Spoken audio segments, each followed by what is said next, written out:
ಯಾವಾಗ್ಲೂ ಕಿತ್ತಾಡ್ಕೊಂಡು ಜಗಳವನ್ನ ಮಾಡ್ಕೊಂಡಿರುವಂತಹ ಒಂದು ಕಪಲ್ಲು. ಅವರು ಬದುಕ್ತಾ ಇರುವ ಒಂದು ಸಿಟಿಯನ್ನ ಬಿಟ್ಟು ಕಾಡಿನ ಮಧ್ಯದಲ್ಲಿ ಒಂದು ಪುಟ್ಟ ಮನೆ ಒಳಗಡೆ ಬದುಕೋದಿಕ್ಕಾಗಿನೇ ಹೊರಟು ಬರ್ತಾರೆ. ಬಟ್ ಆದ್ರೆ ಅವರಿಗೆ ಸ್ವಲ್ಪ ಕೂಡ ಯೋಚನೆ ಅನ್ನೋದೇ ಇರೋದಿಲ್ಲ. ಅವರು ಬಂದಿರುವಂತಹ ಒಂದು ದಟ್ಟವಾದ ಕಾಡಿನ ಒಳಗಡೆ ಒಂದು ನಿಗೂಢವಾದ ಶಾಪಗ್ರಸ್ತ ಗುಹೆ ಇದೆ ಅಂತ. ಅಂಡ್ ಆ ಗುಹೆ ಒಳಗಡೆಗೆ ಯಾರೆಲ್ಲ ಹೋಗ್ತಾರೋ ಅವರಿಗೆ ಭಯಂಕರವಾದ ಒಂದು ಶಾಪನೆ ಬಂದ್ಬಿಡುತ್ತೆ. ಅಂಡ್ ನಮ್ಮ ಕಪಲ್ವೇ ಕೂಡ ನಿಗೂಢವಾದ ಗುಹೆ ಒಳಗಡೆಗಾಗಿನೇ ಬಂದು ಇವರು ಕೂಡ ಶಾಪಕ್ಕಾಗಿನೇ ಬಲಿಯಾಗ್ಬಿಡ್ತಾರೆ. ಆನಂದ್ರೆ ಇವರ ಜೊತೆ ಏನೆಲ್ಲ ನಡೆಯುತ್ತೆ, ಆ ಶಾಪದಿಂದ ಹೊರಗೆ ಬರ್ತಾರಾ ಅಥವಾ ಇಲ್ವಾ ಅನ್ನುವ ಒಂದು ಭಯಂಕರವಾದ ಕ್ರೇಜಿ ಲೆವೆಲ್ ನ ಮೂವಿಯನ್ನೇ ನಾವಿವತ್ತು ನೋಡ್ತಾ ಇದೀವಿ. ಅಂದಾಗೆ ಇವತ್ತಿನ ನಮ್ಮ ಮೂವಿಯ ಹೆಸರು ಬಂದು ಟುಗೆದರ್ ಅಂತ. ಸೊ ವಿಡಿಯೋ ಮಾತ್ರ ಸಖತ್ತಾಗಿದೆ. ಸೊ ಸ್ಕಿಪ್ ಅನ್ನ ಮಾಡದೆ ಕೊನೆವರೆಗೆ ನೋಡಿ. ಅಂಡ್ ಶುರುವನ್ನ ಮಾಡೋದಕ್ಕಿಂತ ಮುಂಚೆ ನೀವಿನ್ನ ನಮ್ ಚಾನೆಲ್ ನ ಸಬ್ಸ್ಕ್ರೈಬ್ ಮಾಡಿಲ್ಲ ಅಂದ್ರೆ ಇವಾಗ್ಲೇನೆ ಸಬ್ಸ್ಕ್ರೈಬ್ ಮಾಡ್ಕೊಳ್ಳಿ. ಸರಿ ಓಕೆ, ಇನ್ನು ತಡವನ್ನ ಮಾಡದೆ ಇವತ್ತಿನ ವಿಡಿಯೋವನ್ನ ಶುರು ಮಾಡ್ಬಿಡೋಣ. ಓಪನಿಂಗ್ ಸೀನ್ ನಲ್ಲಿ ಒಂದು ಸರ್ಚಿಂಗ್ ಟೀಮು ಕಾಡಿನ ಒಳಗಡೆಗಾಗಿನೇ ಬಂದು ಯಾವುದೋ ಒಂದು ಕಪಲು ಈ ಕಾಡಿನ ಒಳಗಡೆ ಬಂದು ಮಿಸ್ ಆಗ್ಬಿಟ್ಟಿದ್ದಾರೆ ಅನ್ಸುತ್ತೆ. ಸೊ ಅವರನ್ನ ಹುಡ್ಕೋದಿಕ್ಕಾಗಿ ನಾಯಿಗಳನ್ನೇ ಕೂಡ ಕರ್ಕೊಂಡು ಬಂದು ಎಲ್ಲವನ್ನ ಸರ್ಚನೆ ಮಾಡ್ತಿದ್ದಾರೆ. ನಂತರ 2 ನಾಯಿಗಳಿವೆ ಕೂಡ ಇದೇ ಕಾಡಿನ ಒಳಗಡೆ ಇರುವ ಒಂದು ಗುಹೆ ಒಳಗಡೆಗಾಗಿನೇ ಬರುತ್ತೆ. ಅಂಡ್ ಅದೇ ರೀತಿ ಸ್ಮೆಲ್ ಅನ್ನ ಮಾಡ್ಕೊಂಡು ಆ ನಾಯಿಗಳು ಆ ಗುಹೆ ಒಳಗಡೆ ಬರ್ಬೇಕಾದ್ರೆ ಒಂದು ವಿಚಿತ್ರವಾದ ನೀರಿರೋದನ್ನ ನೋಡಿ ಆ ನೀರನ್ನ ಬಂದು ಕುಡಿದ್ಬಿಡ್ತಾವೆ. ಆ ನಂತರ ಸ್ವಲ್ಪ ಹೊತ್ತಾಗ್ಬೇಕಾದ್ರೆ ಆ ನಾಯಿಗಳು ಆಪೋಸಿಟ್ ಆಗಿ ಗುರಾಯಿಸೋದಿಕ್ಕೆ ಶುರುವನ್ನ ಮಾಡ್ಕೋತಾವೆ. ಇದನ್ನ ನೋಡುವ ಡಿಟೆಕ್ಟಿವ್ ಟೀಮ್ ನವರು ವಾಪಸ್ಸು ಆ ನಾಯಿಗಳನ್ನ ಕರ್ಕೊಂಡು ಬಂದು ಕೇಜ್ ಒಳಗಡೆಗೆನೆ ಹಾಕ್ತಾರೆ. ನಂತರ ಸ್ವಲ್ಪ ಹೊತ್ತನ್ನ ಬಿಟ್ಟು ನೋಡ್ಬೇಕಾದ್ರೆ ಆ 2 ನಾಯಿಗಳ ಬಾಡಿ ಆಟೋಮೆಟಿಕ್ ಆಗಿ 2 ಬಾಡಿಗಳಿವೆ ಒಟ್ಟಾಗಿನೇ ಕನ್ವರ್ಟ್ ಆಗ್ತಾ ಇದಾವೆ. ಅಂಡ್ ಇಲ್ಲಿಗೆ ಸೀನ್ ಅನ್ನ ಕಟ್ ಮಾಡಿ ನೆಕ್ಸ್ಟ್ ಸೀನ್ ಅಲ್ಲಿ ನಮ್ಗೆ ತೋರಿಸ್ಬೇಕಾದ್ರೆ ಟಿಮ್ ಮತ್ತೆ ಮಿಲ್ಲಿ ಅನ್ನುವ ಒಂದು ಕಪಲ್ ಅನ್ನ ನಮ್ಗೆ ತೋರಿಸ್ತಾರೆ. ಆಕ್ಚುಲಿ ಹೇಳ್ಬೇಕು ಅಂದ್ರೆ ಇವರಿಬ್ಬರಿವೆ ಲಿವಿಂಗ್ ನಲ್ಲಿನೇ ಬದುಕಿ ಬರ್ತಾ ಇದ್ದಾರೆ. ಅಂಡ್ ಇಲ್ಲಿವರೆಗೆ ಇವರು ಮದುವೆಯನ್ನ ಮಾಡ್ಕೊಂಡಿಲ್ಲ. ಯಾಕಂದ್ರೆ ನಮ್ಮ ಟೀಮ್ಗೆ ಇನ್ನವೇ ಕೂಡ ಯಾವುದೇ ರೀತಿ ಕೆಲ್ಸನವೇ ಸಿಕ್ಕಿಲ್ಲ, ಏನವೇ ಸಿಕ್ಕಿಲ್ಲ. ಸೊ ಲೈಫ್ ಅಲ್ಲಿ ಸೆಟಲ್ ಆಗಿಲ್ಲ ಅಂದ್ರೆ ಹುಡುಗಿಯನ್ನ ಮದ್ವೆ ಆಗೋದಿಕ್ಕೆ ಆಗೋದಿಲ್ಲ ಅಲ್ವಾ. ಆದ್ರಿಂದ ಮದ್ವೆಯನ್ನ ಪೋಸ್ಟ್ ಮ್ಯಾನ್ ಅನ್ನ ಮಾಡ್ಕೊಂಡಿದ್ದಾರೆ. ಆಕ್ಚುಲ್ ಆಗಿ ನಮ್ಮ ಟೀಮ್ ನ ಬಗ್ಗೆ ಹೇಳ್ಬೇಕು ಅಂದ್ರೆ ಇವನೊಬ್ಬ ಸಿಂಗರ್ ಆಗಿನೇ ಕೆಲ್ಸವನ್ನ ಮಾಡ್ತಿದ್ದಾನೆ. ಸೊ ನಾವು ಒಂದು ದೊಡ್ಡದಾದ ಸಿಂಗರ್ ಆಗ್ಬೇಕು ಅಂತ ಕನಸನ್ನವೇ ಕೂಡ ಕಟ್ಟಿ ಮಡಗಿದ್ದಾನೆ. ಇನ್ನು ನಮ್ಮ ಮಿಲ್ಲಿ ಅವಳನ್ನ ನೋಡ್ಬೇಕಾದ್ರೆ ಆಲ್ರೆಡಿ ಇವಳ ಲೈಫ್ ಅನ್ನ ಇವಳು ಸೆಟಲ್ ಅನ್ನ ಮಾಡ್ಕೊಂಡಿದ್ದಾಳೆ. ಅಂದ್ರೆ ಪ್ರೈವೇಟ್ ಸ್ಕೂಲ್ ನಲ್ಲಿ ಇವಳು ಟೀಚರ್ ಆಗಿನೇ ಕೆಲ್ಸವನ್ನ ಮಾಡಿ ಬರ್ತಿದ್ದಾಳೆ. ಅಂಡ್ ಇವತ್ತು ನೋಡೋದಾದ್ರೆ ಇವರ ಮನೆಯಲ್ಲಿ ಒಂದು ಚಿಕ್ಕದಾಗಿ ಫೇರ್ವೆಲ್ ಪಾರ್ಟಿಯನ್ನವೇ ಕೂಡ ಮಾಡಿಕೊಂಡಿದ್ದಾರೆ. ಯಾಕಂದ್ರೆ ನಮ್ಮ ಮಿಲ್ಲಿ ಅವಳು ಟೀಚರ್ ಆಗಿ ವರ್ಕ್ ಅನ್ನ ಮಾಡ್ತಿದ್ದಾಳೆ ಅಲ್ವಾ. ಸೊ ಇವಳೆ ಟ್ರಾನ್ಸ್ಫರ್ ಆಗಿ ಇವಳ ಸಿಟಿಯನ್ನ ಬಿಟ್ಟು ಬೇರೆ ಕಡೆಗಾಗಿನೇ ಹೋಗ್ಬೇಕಿರುತ್ತೆ. ಆದ್ರಿಂದ ಎಲ್ಲಾ ಫ್ರೆಂಡ್ಸ್ ಗಳು ರಿಲೇಟಿವ್ ಗಳನ್ನ ಕರೆದು ಒಂದು ಫೇರ್ವೆಲ್ ಪಾರ್ಟಿಯನ್ನ ಮಾಡಿಕೊಂಡಿದ್ದಾರೆ. ಸೊ ಮಾರ್ನಿಂಗ್ ಆಗ್ತಿದಾಗಿನೇ ನಮ್ಮ ಟಿಮ್ ಮತ್ತೆ ಮಿಲ್ಲಿ ಎಲ್ಲರನ್ನೂ ಬಿಟ್ಟು ಬೇರೆ ಕಡೆಗೆ ಶಿಫ್ಟ್ ಆಗ್ಬೇಕು ಅಲ್ವಾ. ಸೊ ಅದೋ ಬೇಜಾರ್ ಇದ್ರವೇ ಕೂಡ ಪಾರ್ಟಿಯನ್ನ ಎಂಟರ್ಟೈನ್ಮೆಂಟ್ ಆಗಿನೇ ಕನ್ವರ್ಟ್ ಮಾಡ್ತಾರೆ. ನಂತರ ನಮ್ಮ ಮಿಲ್ಲಿ ಟಿಮ್ ಅವರ ಮುಂದೆ ಕುಳಿತುಕೊಂಡು ಲೈಫ್ ಲಾಂಗು ನನ್ನ ಪಾರ್ಟ್ನರ್ ಆಗಿ ಇರ್ತೀಯಾ, ನನ್ನನ್ನ ಮದ್ವೆ ಆಗ್ತೀಯ ಅನ್ನೋದಾಗಿನೇ ಪ್ರಪೋಸ್ ಅನ್ನ ಮಾಡ್ತಾಳೆ. ಬಟ್ ಆದ್ರೆ ನಮ್ಮ ಟೀಮು ಇದನ್ನ ನೋಡಿ ಸ್ವಲ್ಪ ಹಿಂದೆ ಮುಂದೆ ಯೋಚನೆಯನ್ನ ಮಾಡ್ತಾನೆ. ಆ ನಂತರ ಫೈನಲ್ ಆಗಿ ಓಕೆ ಅನ್ನೋದಾಗಿನೇ ಒಪ್ಕೋತಾನೆ. ಬಟ್ ಆದ್ರೆ ಎಲ್ಲರ ಮುಂದೆ ಇವನು ಯೋಚನೆಯನ್ನ ಮಾಡ್ಕೊಂಡು ನಿಂತಿದ್ರಿಂದ ನಮ್ಮ ಮಿಲ್ಲಿಗೆ ಅದು ಅವಮಾನ ಅನ್ನುವ ರೀತಿಯಾಗಿನೇ ಫೀಲ್ ಆಗ್ಬಿಡುತ್ತೆ. ಸರಿ ಓಕೆ ಅಂತ ಅವತ್ತು ರಾತ್ರಿ ಇಬ್ಬರಿಗೂ ಕೂಡ ಮಲ್ಗಿರ್ಬೇಕಾದ್ರೆ ನಮ್ಮ ಟೀಮ್ ಅವನಿಗೆ ತುಂಬಾನೇ ಭಯಂಕರವಾಗಿರುವ ಒಂದು ಕನಸನ್ನೇ ಕಾಣುತ್ತೆ.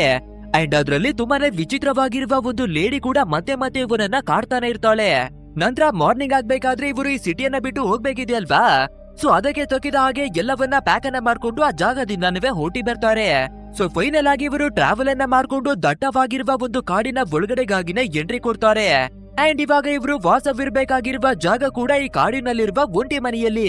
ಅಂದ್ರೆ ಇವರು ಬಂದಿರೋದು ಬೇರೆ ಎಲ್ಲಿಗೆ ಅಲ್ಲ, ಅದೇ ನಾವು ಓಪನಿಂಗ್ ಸೀನ್ ನಲ್ಲಿ ಒಂದು ದಟ್ಟವಾದ ಕಾಡಿನ ಒಳಗಡೆ ನಾಯಿ ಕಥೆಯನ್ನ ನೋಡಿದ್ವಿ ಅಲ್ವಾ, ಅದೇ ಜಾಗಕ್ಕಾಗಿನೇ ಇವರು ಇವಾಗ ಬಂದಿರೋದು. ಅಂಡ್ ಅದೇ ರೀತಿ ಮನೆ ಒಳಗಡೆ ಬಂದು ಇವರು ತಂದಿರುವಂತಹ ಎಲ್ಲಾ ಲಗೇಜ್ ಗಳನ್ನೂ ಕೂಡ ಶಿಫ್ಟ್ ಅನ್ನ ಮಾಡ್ಕೋತಾರೆ. ಬಟ್ ಆದ್ರೆ ನಮ್ಮ ಟೀಮ್ ಅವನಿಗೆ ಈ ಮನೆ ಒಳಗಡೆಯಿಂದ ತುಂಬಾನೇ ವಿಚಿತ್ರವಾದ ಒಂದು ಸ್ಮೆಲ್ಲು ಬರ್ತಿರುತ್ತೆ. ಸೊ ಆ ಸ್ಮೆಲ್ಲು ಎಲ್ಲಿಂದ ಬರ್ತಾ ಇದೆ, ಏನಕ್ಕಾಗಿ ಬರ್ತಾ ಇದೆ ಅಂತ ಸಂಪೂರ್ಣವಾದ ಮನೆಯನ್ನೆಲ್ಲ ಹುಡುಕಿ ನೋಡ್ಬೇಕಾದ್ರೆ ಮೇಲ್ಗಡೆ ಲೈಟ್ ಅನ್ನ ಫಿಕ್ಸ್ ಮಾಡಿರುವ ಒಂದು ಸೀಲಿಂಗ್ ನಿಂದ ಸ್ಮೆಲ್ ಬರ್ತಾ ಇದೆ ಅಂತ ಗೊತ್ತಾಗುತ್ತೆ. ಸೊ ಆ ಲೈಟ್ ಅನ್ನ ರಿಮೂವ್ ಮಾಡಿ ಒಳಗಡೆ ಏನಿದೆ ಅಂತ ನೋಡ್ಬೇಕಾದ್ರೆ ಸರಿ ಸುಮಾರು 5-6 ಇಲಿಗಳು ಒಂದೇ ಜಾಗದಲ್ಲಿ ಸತ್ತು ಬಿದ್ದಾಗಿದ್ದಾವೆ. ಸರಿ ಓಕೆ ಅಂತ ಅದನ್ನ ಹೊರಗಡೆ ತೆಗೆದು ನೋಡ್ಬೇಕಾದ್ರೆ ತುಂಬಾನೇ ಕನ್ಫ್ಯೂಷನ್ ಆಗುತ್ತೆ. ಯಾಕಂದ್ರೆ ಆ ಎಲ್ಲಾ ಇಲಿಗಳ ಬಾಡಿನವೇ ವಿಚಿತ್ರವಾಗಿನೇ ಒಂದಕ್ಕೊಂದು ಕನೆಕ್ಟ್ ಆಗಿರುತ್ತೆ. ನೆಕ್ಸ್ಟ್ ನಮ್ಮ ಮಿಲ್ಲಿ ಅವಳನ್ನ ನೋಡ್ಬೇಕಾದ್ರೆ ಇಲ್ಲಿಗೆ ಇವಳು ಬಂದಿರ್ತಾ ಇರೋದೇ ಇವಳು ಟೀಚರ್ ಕೆಲ್ಸದಲ್ಲಿ ಬೇರೆ ಒಂದು ಜಾಗಕ್ಕೆ ಟ್ರಾನ್ಸ್ಫರ್ ಆಗಿರೋದ್ರಿಂದ ಅಲ್ವಾ.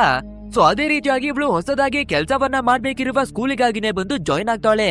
ಅಂಡ್ ಅಲ್ಲಿ ಬಂದು ಎಲ್ಲಾ ಸ್ಟಾಫ್ ಗಳು ಬೇರೆ ಬೇರೆ ಟೀಚರ್ ಗಳನ್ನೇ ಕೂಡ ಭೇಟಿಯನ್ನ ಮಾಡಿ ಅದ್ರಲ್ಲಿ ಜಿಮ್ಮಿ ಅನ್ನುವಂತಹ ಮತ್ತೊಬ್ಬ ಸೀನಿಯರ್ ಟೀಚರ್ ಅನ್ನ ಭೇಟಿ ಮಾಡ್ಕೋತಾಳೆ. ಅಂಡ್ ಆ ಜಿಮ್ಮಿ ಕೂಡ ನಿಮ್ಮ ಮನೆಯಿಂದ ಸ್ವಲ್ಪ ದೂರದಲ್ಲೇ ನನ್ನ ಮನೆ ಕೂಡ ಇದೆ, ಅಂದ್ರೆ ನಾವಿವಾಗ ಅಕ್ಕಪಕ್ಕ ಮನೆಯವರಾಗಿ ಬದಲಾಗಿದ್ದೀವಿ. ಸೊ ನಿಮ್ಗೆ ಯಾವುದೇ ಪ್ರಾಬ್ಲಮ್ ಬಂದ್ರೆ ಕೂಡ ನಮ್ಮ ಹತ್ರಕ್ಕೆ ಈಸಿಯಾಗಿನೇ ಬರ್ಬಹುದು. ಅದು ಅಲ್ಲದೆ ಈ ಕಾಡಿನ ಒಳಗಡೆ ತುಂಬಾನೇ ಮಸ್ತಾಗಿರುವ ಟ್ರೆಕ್ಕಿಂಗ್ ಪ್ಲೇಸ್ ಗಳಿದಾವೆ. ಸೊ ವೀಕೆಂಡ್ ಬಂದಾಗ ನೀವು ತಪ್ಪದೇ ಅದನ್ನ ಎಂಜಾಯ್ ಮಾಡಿ ಅನ್ನೋದಾಗಿನೇ ಒಂದು ಐಡಿಯಾವನ್ನ ಕೊಡ್ತಾನೆ. ಸೊ ಅದೇ ರೀತಿಯಾಗಿ ವೀಕೆಂಡ್ ಬರ್ಬೇಕಾದ್ರೆ ನಮ್ಮ ಕಪಲ್ವೇ ಕೂಡ ಸರಿ ಹೋಗಿ ಅಂತ ಒಪ್ಕೊಂಡು ಈ ಕಾಡನ್ನ ಸುತ್ತಾಡೋಣ, ಟ್ರೆಕ್ಕಿಂಗ್ ಅನ್ನ ಮಾಡಿ ಬರೋಣ ಅನ್ನೋದಾಗಿನೇ ಕಾಡಿನ ಒಳಗಡೆ ಬರ್ತಾರೆ. ಅಂಡ್ ಅದೇ ರೀತಿ ಬರ್ಬೇಕಾದ್ರೆ ಎಲ್ಲನೂ ಸಖತ್ತಾಗಿರುತ್ತೆ, ಟ್ರೆಕ್ಕಿಂಗ್ ಕೂಡ ನಾರ್ಮಲ್ ಆಗಿನೇ ನಡೀತಿರುತ್ತೆ. ಬಟ್ ಆದ್ರೆ ಒಂದು ಸಿಚುವೇಶನ್ ಅಲ್ಲಿ ದಾರಿ ತಪ್ಪಿ ಕಾಡಿನ ಒಳಗಡೆಗಾಗಿನೇ ಸಿಕ್ಕಾಕೊಂಡ್ಬಿಡ್ತಾರೆ. ಅಷ್ಟೇ ಅಲ್ಲದೆ ಇದೇ ಟೈಮಿಗೆ ಸರಿಯಾಗಿ ಧಾರಾಕಾರವಾಗಿರುವ ಮಳೆ ಕೂಡ ಶುರುವಾಗುತ್ತೆ. ಇದನ್ನ ನೋಡುವಂತಹ ನಮ್ಮ ಮಿಲ್ಲಿ ಮಳೆ ನಿಲ್ಲುವವರೆಗಾದ್ರೂ ನಾವು ವೇಟ್ ಅನ್ನ ಮಾಡೋಣ, ಆನಂತರ ದಾರಿಯನ್ನ ಹುಡಿಕೊಂಡು ಹೋಗೋಣ ಅನ್ನೋದಾಗಿನೇ ಹೇಳ್ತಿರ್ತಾಳೆ. ಬಟ್ ಆದ್ರೆ ನಮ್ಮ ಟೀಮು ನಾವು ಸೇಫ್ ಆಗಿ ನಮ್ಮ ಮನೆಗೆ ತಲುಪಬೇಕು ಅಂತ ಎಲ್ಲಾದ್ರೂ ಸಿಗ್ನಲ್ ಸಿಗುತ್ತಾ ಏನ್ ಕತೆ ಅಂತ ಆ ಕಡೆ ಈ ಕಡೆ ಅಂತ ಓಡಾಡ್ತಿರ್ತಾನೆ. ಆ ರೀತಿ ಓಡಾಡ್ತಿರ್ಬೇಕಾದ್ರೆ ಅವನ ಕಾಲು ಸ್ಲಿಪ್ ಆಗಿ ಒಂದು ಗುಂಡಿ ಒಳಗಡೆಗಾಗಿನೇ ಜಾರಿ ಬಿದ್ದೋಗ್ತಾನೆ. ಸೊ ಇದನ್ನ ನೋಡುವ ನಮ್ಮ ಮಿಲ್ಲಿ ಕೈಯನ್ನ ಇಟ್ಕೊಂಡು ಮೇಲೆಗೆ ಎಳೆಯೋಣ ಅನ್ನೋದಾಗಿನೇ ಬರ್ತಾಳೆ. ಬಟ್ ಆದ್ರೆ ಇವಳ ಕಾಲುವೆ ಕೂಡ ಜಾರ್ಕೊಂಡು ಇಬ್ಬರವೇ ಅದೇ ಗುಂಡಿ ಒಳಗಡೆಗಾಗಿನೇ ಬಿದ್ದೋಗ್ಬಿಡ್ತಾರೆ. ಸ್ವಲ್ಪ ಹೊತ್ತಾಗ್ಬೇಕಾದ್ರೇನೆ ಗೊತ್ತಾಗುತ್ತೆ ಇವ್ರು ಬಿದ್ದಿಡ್ತಾ ಇರೋದು ಒಂದು ನಾರ್ಮಲ್ ಆದ ಗುಂಡಿ ಅಲ್ಲ, ಬದಲಾಗಿ ತುಂಬಾನೇ ದೊಡ್ಡದಾಗಿರುವಂತಹ ಒಂದು ಗುಹೆ ಅನ್ನೋದಾಗಿ. ಅಂಡ್ ಅದು ಅಲ್ಲದೆ ಒಂದು ಜಾಗದ ಮುಖಾಂತರ ಕೆಳಗಡೆಗೆ ಜಾರಿ ಬಿದ್ದಿದ್ದಾರೆ ಅಲ್ವಾ, ಅದೇ ಬಾಗಿಲಿನ ಹತ್ರ ಒಂದು ಗಂಟೆಯನ್ನವೇ ಕೂಡ ಕಟ್ಟಿ ಮಡಗಲಾಗಿದೆ. ಮುಂಚೆ ಯಾವ್ದೋ ಟೆಂಪಲ್ ಇತ್ತು ಅನ್ಸುತ್ತೆ ಕಾಡಿನ ಒಳಗಡೆ ಇರೋದ್ರಿಂದ ಮಳೆಗಾಳಿ ಬಂದು ಮಣ್ಣಿನ ಒಳಗಡೆ ಮುಚ್ಚೋಗಿದೆ ಅನ್ನೋದಾಗಿನೇ ತಿಳ್ಕೊತಾರೆ. ಆದ್ರೂ ಪರವಾಗಿಲ್ಲ, ಹೊರಗಡೆ ನೋಡಿದ್ರೆ ಧಾರಾಕಾರವಾದ ಮಳೆ ಬರ್ತಾ ಇದೆ ಅಲ್ವಾ. ಸೊ ಆ ಮಳೆ ನಿಲ್ಲೋವರೆಗೂ ಕೂಡ ನಾವು ಇದೇ ಗುಹೆ ಒಳಗಡೆನೆ ಬಚ್ಚಿಟ್ಕೊಳ್ಳೋಣ, ಆನಂತರ ಇಲ್ಲಿಂದ ಹೊರಗಡೆ ಹೋಗೋಣ ಅನ್ನೋದಾಗಿ ಇಬ್ಬರವೇ ಡಿಸೈಡ್ ಅನ್ನ ಮಾಡ್ಕೋತಾರೆ. ಆಮೇಲೆ ಚಳಿಯನ್ನ ತೊಡೆಯೋದಿಕ್ಕೆ ಆಗೋದಿಲ್ಲ ಅಂತ ಸಿಗುವ ಕಟ್ಟಿಗೆಗಳನ್ನ ತಂದು ಇವರ ಹತ್ರ ಇರುವ ಲೈಟರ್ ಅನ್ನ ಬಳಸಿ ಬೆಂಕಿಯನ್ನವೇ ಕೂಡ ಕಚ್ಚಿಸ್ತಾರೆ. ನೆಕ್ಸ್ಟ್ ಇಬ್ಬರವೇ ಕೂಡ ಅವರ ಮನಸ್ಸಿನಲ್ಲಿರುವ ಮಾತುಗಳನ್ನ ಎಕ್ಸ್ಚೇಂಜ್ ಅನ್ನ ಮಾಡ್ಕೊಂಡು ಮಾತಾಡ್ತಾ ಕುಳಿತುಕೋತಾರೆ. ಅಂಡ್ ಇದೇ ಗ್ಯಾಪ್ ಅಲ್ಲಿ ನಮ್ಮ ಮಿಲ್ಲಿ ಒಂದು ಕ್ವಶನ್ ಅನ್ನ ಕೇಳ್ತಾಳೆ. ನಾವು ಮನೆ ಒಳಗಡೆಗೆ ಹೋಗ್ಬೇಕಾದ್ರೆ ಎಕ್ಸಾಕ್ಟ್ ಆಗಿ ಸೀಲಿಂಗ್ ನಿಂದಾನೆ ಸ್ಮೆಲ್ ಬರ್ತಾ ಇದೆ, ಅಂಡ್ ಅಲ್ಲೇನೆ ಯಾವ್ದೋ ಪ್ರಾಣಿಗಳು ಸತ್ತೋಗಿದೆ ಅಂತ ನಿನ್ಗೆ ಹೇಗೆ ಗೊತ್ತಾಯ್ತು ಅಂತ ಕೇಳ್ಬೇಕಾದ್ರೆ ನಮ್ಮ ಟೀಮ್ ಕೂಡ ಅವನ ಚಿಕ್ಕ ವಯಸ್ಸಿನಲ್ಲಿ ನಡೆದಿರುವ ಒಂದು ಟ್ರೋಮಾದ ಬಗ್ಗೆ ಹೇಳ್ಕೊತಾನೆ. ನಾನು ಚಿಕ್ಕ ವಯಸ್ಸಿನಲ್ಲಿ ಇರ್ಬೇಕಾದ್ರೆ ನನ್ನ ಫಾದರ್ಗೆ ಇದೇ ರೀತಿಯಾಗಿ ಕೆಟ್ಟ ಸ್ಮೆಲ್ ಬಂದಿತ್ತು. ಸೊ ಅವರು ಆ ಸ್ಮೆಲ್ ಎಲ್ಲಿಂದ ಬರ್ತಾ ಇದೆ, ಹೇಗೆ ಬರ್ತಾ ಇದೆ ಕಂಡು ಹಿಡಿ ಅಂತ ನನ್ಗಾಗಿನೇ ಹೇಳಿದ್ರು. ಬಟ್ ಆದ್ರೆ ನನಗೆ ಮಾತ್ರ ಯಾವ್ದೇ ರೀತಿ ಸ್ಮೆಲ್ ಆಗ್ಲಿ ಏನುವೆ ಬರ್ತಾನೆ ಇರ್ಲಿಲ್ಲ. ಆದ್ರೂ ಫಾದರ್ ಹೇಳಿದ್ದಾರೆ ಅಂದ್ರೆ ಆ ಕೆಲ್ಸವನ್ನ ಮಾಡ್ಲೇಬೇಕು ಅಲ್ವಾ. ಸೊ ಅದಕ್ಕಾಗಿ ತಕ್ಕಿದ ಹಾಗೆ ಸಂಪೂರ್ಣವಾದ ಮನೆಯನ್ನ ಹುಡುಕಿ ನೋಡಿದ್ದೆ, ಎಲ್ಲೇನುವೆ ಏನುವೆ ಸಿಕ್ಕಿರ್ಲಿಲ್ಲ. ಬಟ್ ಆದ್ರೆ ನೆಕ್ಸ್ಟ್ ಡೇ ಆಗ್ಬೇಕಾದ್ರೆ ನಮ್ಮ ಫಾದರ್ ಇರುವ ಮನೆಯ ಒಂದು ಸೀಲಿಂಗ್ ನಲ್ಲಿ ಅಲ್ಲವೇ ಕೂಡ ಒಂದೆರಡು ಇಲಿಗಳು ಸಿಕ್ಕಾಕೊಂಡು ಸತ್ತೋಗಿದ್ದು. ಸೊ ಅದೇ ಕಾರಣದಿಂದ ಸೀಲಿಂಗ್ ಅನ್ನ ಹುಡುಬೇಕಾದ್ರೆ ಇಲ್ಲವೇ ಅದೇ ರೀತಿ ಇಲಿಗಳು ಸಿಕ್ಕಾಕೊಂಡು ಅನ್ನೋದಾಗಿನೇ ಹೇಳ್ಕೊತಾನೆ. ಅಂಡ್ ಇದೇ ರೀತಿ ಇವರು ಮಾತಾಡ್ತಾ ಇರ್ಬೇಕಾದ್ರೆ ನಮ್ಮ ಮಿಲ್ಲಿಗೆ ಬಾಯಾರಿಕೆ ಆಗೋದಿಕ್ಕೆ ಶುರುವಾಗ್ಬಿಡುತ್ತೆ. ಸೊ ವಾಟರ್ ಬಾಟಲ್ ಅನ್ನ ಎತ್ಕೊಂಡು ನೀರನ್ನ ಕುಡಿಯೋಣ ಅಂತ ನೋಡಿದ್ರೆ ಬಾಟಲ್ ಅಲ್ಲಿ ನೀರು ಖಾಲಿ ಆಗೋಗಿದೆ. ಸೊ ಇವಾಗ ಹೇಗಾದ್ರೂ ಮಾಡಿ ನೀರು ಎಲ್ಲಿದೆ ಅಂತ ಕಂಡು ಹಿಡಿಲೇಬೇಕು ಅಲ್ವಾ. ಆದ್ರಿಂದ ನಮ್ಮ ಟೀಮು ಹತ್ರದಲ್ಲಿ ಎಲ್ಲಾದ್ರೂ ನೀರಿದ್ಯಾ ನೋಡೋಣ ಅಂತ ಬಂದು ಹುಡುಕ್ಬೇಕಾದ್ರೆ ಇದೇ ಗುಹೆ ಒಳಗಡೆ ಒಂದು ಚಿಕ್ಕ ಗುಂಡಿಯಲ್ಲಿ ನೀರಿರೋದನ್ನ ನೋಡ್ತಾನೆ. ಸೊ ಮೊದ್ಲು ಆ ನೀರನ್ನ ಕುಡಿದು ನೋಡ್ಬೇಕಾದ್ರೆ ತುಂಬಾನೇ ಫ್ರೆಶ್ ಆಗಿನೇ ಇರುತ್ತೆ. ಸೊ ಇವನ ಹತ್ರ ಇರುವ ಬಾಟಲ್ಗಾಗಿನವೇ ಕೂಡ ನೀರನ್ನ ಫಿಲ್ ಅನ್ನ ಮಾಡ್ಕೊಂಡು ವಾಪಸ್ಸು ಮಿಲ್ಲಿ ಅವಳಿಗೆ ಬಂದು ಕೊಡ್ಬೇಕಾದ್ರೆ ಅವಳವೇ ಕೂಡ ನೀರನ್ನ ಕುಡಿತಾಳೆ. ನಂತರ ನಮ್ಮ ಮಿಲ್ಲಿ ಟೀಮ್ಗೆ ಮತ್ತೊಂದು ಕ್ವಶನ್ ಅನ್ನ ಕೇಳ್ತಾಳೆ. ನಿನ್ನ ಕನಸಲ್ಲಿ ಒಂದು ವಿಚಿತ್ರವಾದ ಲೇಡಿ ಬಂದು ಯಾವಾಗ್ಲೂ ಕಾಡ್ತಿರ್ತಾರೆ ಅಲ್ವಾ. ಸೊ ಆ ಲೇಡಿ ಯಾರು ನಿನ್ಗೇನಾದ್ರೂ ಗೊತ್ತಾ ಅಂತ ಕೇಳ್ಬೇಕಾದ್ರೆ ನಮ್ಮ ಟೀಮ್ ಇವಾಗ ಮತ್ತೊಂದು ಟ್ವಿಸ್ಟ್ ಅನ್ನ ಹೇಳ್ಕೊತಾನೆ. ಆ ವಿಚಿತ್ರವಾದ ಲೇಡಿ ಬೇರೆ ಯಾರಿವೆಲ್ಲ ಸ್ವಂತ ನಮ್ಮ ಮದರೇನೆ. ಹೌದು, ನನ್ನ ಫಾದರ್ ನ ಸಾವು ಯಾವ ರೀತಿ ಆಗಿತ್ತು ಅಂದ್ರೆ ಅವರು ಮಲ್ಗಿರ್ಬೇಕಾದ್ರೇನೆ ಮಧ್ಯರಾತ್ರಿನಲ್ಲಿ ಅವರ ಉಸಿರು ಹೊರಟಾಗಿರುತ್ತೆ. ಬಟ್ ಆದ್ರೆ ಅವರು ತೀರೋಗುವ ಸಮಯದಲ್ಲಿ ನಾನು ಮನೆಯನ್ನ ಬಿಟ್ಟು ಸಿಟಿಯಲ್ಲಿ ಬಂದು ವಾಸವಾಗಿದ್ದೆ. ನಂತರ ಎಷ್ಟೋ ತಿಂಗಳುಗಳಾಗ್ಬೇಕಾದ್ರೆ ನನ್ನ ತಂದೆ ತೀರೋಗಿರುವ ವಿಷಯ ನನ್ಗೆ ಗೊತ್ತಾಗುತ್ತೆ. ಸೊ ಫಟಾಫಟ ಅಂತ ವಾಪಸ್ಸು ನನ್ನ ಮನೆ ಒಳಗಡೆಗೆ ಬಂದು ನಾನು ನೋಡ್ಬೇಕಾದ್ರೆ ಮನೆಯಿಂದ ತುಂಬಾನೇ ವಿಚಿತ್ರವಾದ ಕೆಟ್ಟ ಸ್ಮೆಲ್ ಹೊರಗಡೆಗಾಗಿನೇ ಬರ್ತಿರುತ್ತೆ. ಸೊ ಏನಾಗಿರ್ಬಹುದು ಅಂತ ನನ್ನ ಫಾದರ್ ನ ರೂಮ್ಗಾಗಿನೇ ಬಂದು ನೋಡ್ಬೇಕಾದ್ರೆ ಒಂದು ಕ್ಷಣಕ್ಕೆ ನಾನು ಎಷ್ಟೊಂದು ಗಾಬರಿ ಆಗ್ಬಿಟ್ಟೆ ಅಂದ್ರೆ ಅದನ್ನ ನಂಬೋದಿಕ್ಕೇ ಕೂಡ ಆಗೋದಿಲ್ಲ. ಯಾಕಂದ್ರೆ ನನ್ನ ಫಾದರು ತೀರೋಗಿರ್ತಾ ಇದ್ರೆ ಕೂಡ ಅವರ ಬಾಡಿಯನ್ನ ಇನ್ನವೇ ಮನೆಯಲ್ಲೇನೆ ಮಡಗಲಾಗಿತ್ತು. ಯಾಕಂದ್ರೆ ನನ್ನ ಮದರ್ಗೆ ತಂದೆಯವರು ತೀರೋಗಿದ್ದಾರೆ ಎನ್ನುವ ವಿಷಯವನ್ನ ಅಕ್ಸೆಪ್ಟ್ ಮಾಡೋದಿಕ್ಕೇನೆ ಆಗಿರ್ತಾ ಇರ್ಲಿಲ್ಲ. ಸೊ ಅವರು ಇನ್ನವೇ ಕೂಡ ಫಾದರ್ ನ ಬಾಡಿಯನ್ನ ಮನೆಯಲ್ಲಿನೇ ಮಡಿಕೊಂಡು ಬಂದಿದ್ರು. ಅದು ಅಲ್ಲದೆ ಅವರ ಬಾಡಿ ಕೊಳೆತು ಸ್ಮೆಲ್ಲು ಬರ್ತಾ ಇದ್ರೆ ಕೂಡ ಅವರಿಗೆ ಅದ್ರ ಬಗ್ಗೆ ಏನುವೆ ಗೊತ್ತಾಗ್ತಾನೆ ಇರ್ಲಿಲ್ಲ. ಅದೇ ಘಟನೆ ನನ್ನ ಕನಸಿನಲ್ಲಿ ಮತ್ತೆ ಮತ್ತೆ ಬಂದು ನನ್ನನ್ನ ಕಾಡುತ್ತೆ ಅನ್ನೋದಾಗಿನೇ ಹೇಳ್ಕೊತಾನೆ. ಸೊ ಇದೇ ರೀತಿಯಾಗಿ ಇವರು ಮಾತಾಡ್ತಾ ಇರ್ಬೇಕಾದ್ರೆ ತುಂಬಾನೇ ಹೊತ್ತು ಆಗ್ಬಿಡೋದ್ರಿಂದ ಅದೇ ಜಾಗದಲ್ಲಿ ಇಬ್ಬರವೇ ಮಲಿಕೊಂಡು ನಿದ್ರೆಯನ್ನ ಮಾಡ್ತಾರೆ. ಅಂಡ್ ಆ ರೀತಿ ಮಲ್ಗಿರ್ಬೇಕಾದ್ರೆ ಸಡನ್ ಆಗಿ ನಮ್ಮ ಟೀಮ್ ಅವನಿಗೆ ಎಚ್ಚರಿಯಾಗುತ್ತೆ. ಯಾಕಂದ್ರೆ ಗುಹೆ ಒಳಗಡೆ ಇವನಿಗೆ ಸರಿಯಾಗಿ ಉಸಿರನ್ನ ಆಡೋದಿಕ್ಕೆ ಆಗ್ತಿರೋದಿಲ್ಲ. ಸೊ ಏನಾಗ್ತಿರಬಹುದು ಅಂತ ಎಚ್ಚರಿಯಾಗಿ ನೋಡ್ಬೇಕಾದ್ರೆ ಇವರು ಇರ್ತಾ ಇರುವ ಗುಹೆ ಕೂಡ ಇವರ ಜೊತೆಯಾಗಿನೇ ಉಸಿರಾಡುವ ರೀತಿಯಾಗಿ ಫೀಲ್ ಆಗ್ತಿರುತ್ತೆ. ಬಟ್ ಆದ್ರೆ ಇದು ನಮ್ಮ ಭ್ರಮೆ ಇರ್ಬೇಕು, ನಮ್ಗೆ ಹ್ಯಾಲ್ಯುಸಿನೇಷನ್ ಆಗ್ತಿರ್ಬೇಕು ಅಂತ ನಮ್ಮ ಟೀಮು ಸಮಾಧಾನವನ್ನ ಮಾಡ್ಕೋತಾನೆ. ಅಂಡ್ ಹೇಗೋ ಕಷ್ಟವನ್ನ ಪಟ್ಟು ಅದೇ ಜಾಗದಲ್ಲಿ ಮಲ್ಕೋಬೇಕಾದ್ರೆ ಮಾರ್ನಿಂಗ್ ಕೂಡ ಆಗುತ್ತೆ. ಸರಿ ಓಕೆ, ನಾವು ಆದಷ್ಟು ಬೇಗ ಈ ಜಾಗವನ್ನ ಬಿಟ್ಟು ವಾಪಸ್ಸು ಮನೆಗಾಗಿ ಹೋಗ್ಬಿಡೋಣ ಅಂತ ಇವರು ನೋಡ್ತಿರ್ಬೇಕಾದ್ರೆ ಇವರಿಗೆ ಒಂದು ದೊಡ್ಡದಾದ ಟ್ವಿಸ್ಟ್ ಅನ್ನೇ ಕಾದಿರುತ್ತೆ. ಅಂದ್ರೆ ಇವರು ಹತ್ರ ಮಲ್ಗಿದ್ರಿಂದ ಇವರ ಕಾಲುಗಳು ಒಟ್ಟಾಗಿನೇ ಕನೆಕ್ಟ್ ಆಗ್ಬಿಟ್ಟಿದಾವೆ. ಅಷ್ಟೇ ಇದನ್ನ ನೋಡ್ಬೇಕಾದ್ರೆ ನಮ್ಮ ಕಪಲ್ಲು ಫುಲ್ಲು ಶಾಕ್ ಆಗ್ಬಿಟ್ಟಿದ್ದಾರೆ. ಆದ್ರೂ ಪರವಾಗಿಲ್ಲ, ಈ ಜಾಗದಲ್ಲಿ ಯಾವ್ದೋ ಜಲ್ನ ರೀತಿ ಇರುವ ಲಿಕ್ವಿಡ್ ಇತ್ತು ಅನ್ಸುತ್ತೆ. ಸೊ ಅದೇ ಕಾರಣದಿಂದ ನಮ್ಮ ಕಾಲುಗಳು ಅನ್ಕೊಂಡ್ಬಿಟ್ಟಿದೆ ಅಂತ ಫೀಲ್ ಅನ್ನ ಮಾಡ್ಕೊಂಡು ಅವರ ಕಾಲುಗಳನ್ನ ಬೇರೆ ಬೇರೆ ಮಾಡೋದಿಕ್ಕಾಗಿನೇ ಎಳಿತಾರೆ. ಆದ್ರೆ ಅವರ ಕಾಲನ್ನ ಅಷ್ಟೊಂದು ಸಿಂಪಲ್ ಆಗಿ ಎಳಿಯೋದಿಕ್ಕೆ ಆಗೋದಿಲ್ಲ. ಯಾವ ರೀತಿ ಅಂದ್ರೆ ಇವರ ಸ್ಕಿನ್ ಒಟ್ಟಾಗಿನೇ ಕಚ್ಕೊಂಡಿದೆ ಅನ್ನೋ ರೀತಿಯಾಗಿನೇ ಜಾಯಿಂಟ್ ಆಗಿದೆ. ಬಟ್ ಆದ್ರೆ ತುಂಬಾನೇ ಕಷ್ಟವನ್ನ ಪಟ್ಟು ಎಳಿಬೇಕಾದ್ರೆ ಸ್ವಲ್ಪ ಸ್ಕಿನ್ ಕಿತ್ತೋದ್ರವೇ ಕೂಡ ಸಪರೇಟ್ ಆಗುತ್ತೆ. ಸರಿ ಓಕೆ, ಆಗಿದ್ದು ಆಗ್ಬಿಟ್ಟಿದೆ, ಮನೆಗೆ ಹೋಗಿ ಬ್ಯಾಂಡೇಜ್ ಅನ್ನ ಮಾಡ್ಕೊಂಡ್ರೆ ಆಗುತ್ತೆ ಅಂತ ರಿಲ್ಯಾಕ್ಸ್ ಅನ್ನ ಮಾಡ್ಕೊಂಡು ಆ ಗುಹೆಯನ್ನ ಬಿಟ್ಟು ಹೊರಗಡೆಗಾಗಿನೇ ಬಂದು ಫೈನಲಿ ಇವರ ಮನೆಗಾಗಿನೇ ವಾಪಸ್ ಬರ್ತಾರೆ. ಅಂಡ್ ಅಲ್ಲಿ ಬರ್ಬೇಕಾದ್ರೆ ಮೊದ್ಲು ನಮ್ಮ ಮಿಲ್ಲಿ ಫ್ರೆಶ್ ಅಪ್ ಆಗ್ತಾಳೆ. ಬಟ್ ಆದ್ರೆ ಇವಳಿಗೆ ಬಾಡಿ ಪೇನು ತುಂಬಾನೇ ಜಾಸ್ತಿ ಆಗ್ಬಿಟ್ಟಿದೆ ಅನ್ಸುತ್ತೆ. ಸೊ ನನ್ಗೆ ಸ್ವಲ್ಪ ಶೋಲ್ಡರ್ ಮಸಾಜ್ ಅನ್ನ ಮಾಡಿ ಕೊಡ್ತೀಯಾ, ಸ್ವಲ್ಪ ರಿಲ್ಯಾಕ್ಸ್ ಆದ್ರೂ ಆಗುತ್ತೆ ಅಂತ ಕೇಳ್ಕೋಬೇಕಾದ್ರೆ ನಮ್ಮ ಟೀಮ್ ಕೂಡ ಸರಿ ಓಕೆ ಅಂತ ಅವಳ ಶೋಲ್ಡರಿಗೆ ಮಸಾಜ್ ಅನ್ನ ಮಾಡೋದಕ್ಕಾಗಿನೇ ಶುರುವನ್ನ ಮಾಡ್ಕೋತಾನೆ. ಆದ್ರೆ ಸಡನ್ ಆಗಿ ನಮ್ಮ ಟೀಮ್ಗೆ ಏನಾಗುತ್ತೋ ಏನೋ ಒಂಚೂರಿನುವೆ ಗೊತ್ತಾಗೋದಿಲ್ಲ. ಇವನ ಸಂಪೂರ್ಣ ಶಕ್ತಿಯನ್ನ ಬಳಸಿ ಅವಳ ಶೋಲ್ಡರ್ ಅನ್ನ ಕೀಳೋದಿಕ್ಕಾಗಿನೇ ನೋಡ್ತಿರ್ತಾನೆ. ಇದ್ರಿಂದ ನಮ್ಮ ಮಿಲ್ಲಿಗೆ ನೋವನ್ನ ತೊಡೆಯೋದಿಕ್ಕಾಗದೆ ಬಿಡಿಸ್ಕೊಂಡು ಬರ್ತಾಳೆ. ಅಂಡ್ ಆ ರೀತಿ ಬಿಡಿಸ್ಕೋಬೇಕಾದ್ರೆ ಆವಾಗ ನಮ್ಮ ಟೀಮ್ಗೆ ನಾವು ಏನ್ ಮಾಡ್ತಾ ಇದೀವಿ ಅಂತ ರಿಯಲೈಸ್ ಆಗುತ್ತೆ. ಸೊ ನನ್ನ ಕಂಟ್ರೋಲ್ ಇಲ್ದಿರ ನಾನು ಈ ರೀತಿಯಾಗಿನೇ ಮಾಡ್ಬಿಟ್ಟಿದೀನಿ, ಸೊ ನನ್ನನ್ನ ಕ್ಷಮಿಸ್ಬಿಡು ಅಂತ ಸಾರಿ ಅನ್ನವೇ ಕೂಡ ಕೇಳ್ಕೊತಾನೆ. ನೆಕ್ಸ್ಟ್ ನಮ್ಮ ಮಿಲಿಯನ್ನ ನೋಡ್ಬೇಕಾದ್ರೆ ಸಿಟಿಯಲ್ಲಿ ಯಾವ್ದೋ ಕೆಲ್ಸ ಇದೆ ಅಂತ ಮನೆಯನ್ನ ಬಿಟ್ಟು ಹೊರಗಡೆಗಾಗಿನೇ ಹೊರಟು ಬರ್ತಾಳೆ. ನಂತರ ನಮ್ಮ ಟೀಮು ನಾವಿವಾಗ ಫ್ರೆಶ್ ಅಪ್ ಆಗೋಣ ಅಂತ ಸ್ನಾನವನ್ನ ಮಾಡೋದಿಕ್ಕಾಗಿನೇ ಬರ್ತಾನೆ. ಬಟ್ ಆದ್ರೆ ಇಲ್ಲಿಂದ ಶುರುವಾಗುತ್ತೆ ನೋಡಿ ಒಂದು ಅಸಲಿಯಾದ ಆಟ. ನಮ್ಮ ಮಿಲ್ಲಿ ಯಾವ್ಯಾವ ರೀತಿ ಕಾರನ್ನ ಓಡಿಸ್ಕೊಂಡು ದೂರವಾಗಿನೇ ಹೊರಟು ಬರ್ತಿರ್ತಾಳೋ ಅದೇ ರೀತಿಯಾದ ಎಫೆಕ್ಟ್ ನಮ್ಮ ಟೀಮ್ಗುವೆ ಕೂಡ ಆಗ್ತಾನೆ ಇರುತ್ತೆ. ಸೊ ಅವಳು ಯಾವ ರೀತಿ ಕ್ರಾಸ್ ಆದ್ರೂ ಕೂಡ, ಯಾವ ರೀತಿ ಸ್ಲೈಡ್ ಆದ್ರೂ ಕೂಡ ಅದೆಲ್ಲನೂ ವಾಶ್ರೂಮ್ ನಲ್ಲಿ ಇರ್ತಾ ಇರುವ ನಮ್ಮ ಟೀಮ್ಗುವೆ ಕೂಡ ಫೀಲ್ ಆಗ್ತಿರುತ್ತೆ. ಅಂಡ್ ಯಾವಾಗ ಇವನ ತಲೆಗೆ ಜೋರಾಗಿ ಪೆಟ್ಟು ಬೀಳುತ್ತೋ ಆವಾಗ ಇವನು ಕಾನ್ಶಿಯಸ್ಗೆನೆ ಬರ್ತಾನೆ. ಸೊ ನಮ್ಮ ಜೊತೆ ತುಂಬಾನೇ ಅಮಾನುಷವಾದ ಘಟನೆಗಳೆಲ್ಲ ನಡೀತಾ ಇದೆ, ಎಲ್ಲನೂ ನಮ್ಮ ಕಂಟ್ರೋಲ್ ಅನ್ನ ಮೀರಿ ಹೋಗ್ತಾ ಇದೆ ಅಂತ ಯೋಚನೆಯನ್ನ ಮಾಡಿ ಫಟಾಫಟ್ ಒಂದು ಹಾಸ್ಪಿಟಲ್ಗಾಗಿನೇ ಹೊರಟು ಬರ್ತಾನೆ. ಅಂಡ್ ಇವನ ಜೊತೆ ನಡೀತಾ ಇರುವ ಪ್ರತಿಯೊಂದು ವಿಷಯವನ್ನವೇ ಕೂಡ ಇವನು ಹೇಳ್ಕೋಬೇಕಾದ್ರೆ ಆ ಡಾಕ್ಟರ್ವೇ ಕೂಡ ಎಲ್ಲವನ್ನ ಚೆಕ್ ಮಾಡಿ ನಿನ್ಗೆ ಯಾವುದೇ ರೀತಿ ಕಾಯಿಲೆ ಇಲ್ಲ, ಮೇ ಬಿ ನಾವಿದನ್ನ ಪ್ಯಾನಿಕ್ ಅಟ್ಯಾಕ್ ಅಂತ ಕನ್ಸಿಡರ್ ಅನ್ನ ಮಾಡಬಹುದು. ಸೊ ಅದಕ್ಕಾಗಿ ತಕ್ಕಿದ ಹಾಗೆ ಕೆಲವು ಟ್ಯಾಬ್ಲೆಟ್ ಗಳನ್ನ ಬರ್ದು ಕೊಡ್ತೀನಿ, ಮತ್ತೆ ಏನಾದ್ರೂ ಇದೇ ರೀತಿಯಾಗಿ ರಿಪೀಟ್ ಆದ್ರೆ ಆ ಟ್ಯಾಬ್ಲೆಟ್ ಗಳನ್ನ ತಗೊಂಡ್ಬಿಡು ಸಾಕು, ಆಮೇಲೆ ಸ್ವಲ್ಪ ಹೊತ್ತಿನಲ್ಲೇ ಎಲ್ಲನೂ ನಾರ್ಮಲ್ ಆಗ್ಬಿಡುತ್ತೆ ಅನ್ನೋದಾಗಿನೇ ಹೇಳಿ ಕೆಲವು ಟ್ಯಾಬ್ಲೆಟ್ ಗಳನ್ನ ಕೊಡ್ತಾರೆ. ನೋಡಪ್ಪ, ನಿನ್ಗೆ ಯಾವುದೇ ಸೀರಿಯಸ್ ಆಗಿರುವ ಪ್ರಾಬ್ಲಮ್ ಇಲ್ಲ, ಏನುವೇ ಇಲ್ಲ, ನಿನ್ನ ಮಸಲ್ಗೆ ಸ್ವಲ್ಪ ಪ್ಯಾನಿಕ್ ಆಗ್ತಾ ಇದೆ, ಸೊ ರಿಲ್ಯಾಕ್ಸ್ ಆಗುವ ಟ್ಯಾಬ್ಲೆಟ್ ಗಳನ್ನ ಕೊಟ್ಟಿದ್ದೀನಿ, ಇದನ್ನ ತಗೊಂಡ್ಬಿಟ್ರೆ ಸಾಕು ಅಂತ ಮಾತಾಡ್ಕೊಂಡೆ ಮತ್ತೊಂದು ವಿಷಯವನ್ನ ಡಾಕ್ಟರ್ ಹೇಳ್ತಾರೆ. ಕೆಲವು ತಿಂಗಳುಗಳ ಹಿಂದೆ ಟ್ರೆಕ್ಕಿಂಗ್ ಮಾಡೋದಕ್ಕಾಗಿ ಒಂದು ಕಪಲ್ ಬಂದು ಇದೇ ಕಾಡಿನ ಒಳಗಡೆ ಕಾಣೆ ಆಗ್ಬಿಟ್ಟಿದ್ದಾರೆ ಅಂತೆ. ಅಂಡ್ ಅವರ ಹೆಸರು ಬಂದು ಕ್ಯಾರಿ ಮತ್ತೆ ಸಾಲ್ಮ್ಯಾನ್ ಅನ್ನೋದಾಗಿನೇ ಹೇಳ್ಕೊತಾನೆ.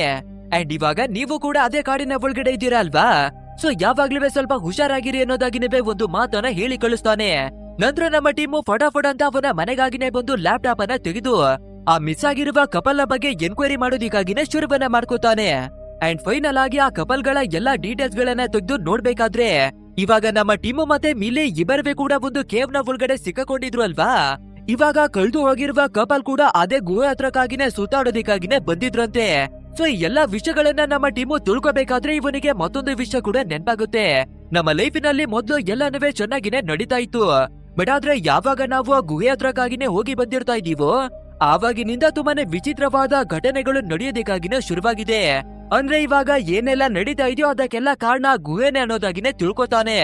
ನೆಕ್ಸ್ಟ್ ಅವತ್ತು ಸಾಯಂಕಾಲ ಆಗ್ಬೇಕಾದ್ರೆ ನಮ್ಮ ಮಿಲ್ಲಿ ಇವಾಗ ಒಂದು ಸ್ಕೂಲ್ ನಲ್ಲಿ ಕೆಲಸವನ್ನ ಮಾಡ್ತಿದ್ದಾಳೆ ಅಲ್ವಾ.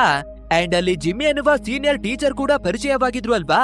ಸೊ ಇವಾಗ ಅದೇ ಜಿಮ್ಮಿ ಇವರ ಮನೆಗಾಗಿನೇ ಎಂಟ್ರಿ ಕೊಡ್ತಾನೆ. ನಮ್ಮ ಟೀಮನ್ನವೇ ಕೂಡ ಪರಿಚಯವನ್ನ ಮಾಡ್ಕೊಂಡು ನೀವು ಯಾವ ಕೆಲಸವನ್ನ ಮಾಡ್ತೀರಾ ಅಂತ ಕ್ವಶನ್ ಗಳನ್ನ ಕೇಳ್ಬೇಕಾದ್ರೆ ಅದಕ್ಕೆ ನಮ್ಮ ಮಿಲ್ಲಿ ಇವನು ಯಾವುದೇ ರೀತಿ ಕೆಲಸವನ್ನವೇ ಮಾಡೋದಿಲ್ಲ, ಏನನ್ನವೇ ಮಾಡೋದಿಲ್ಲ, ಯಾವಾಗ್ಲೂ ನನ್ನ ಬೆನ್ನನ್ನ ಕಚ್ಕೊಂಡು ಹಿಂದೆ ಬಿದ್ದಿರ್ತಾನೆ.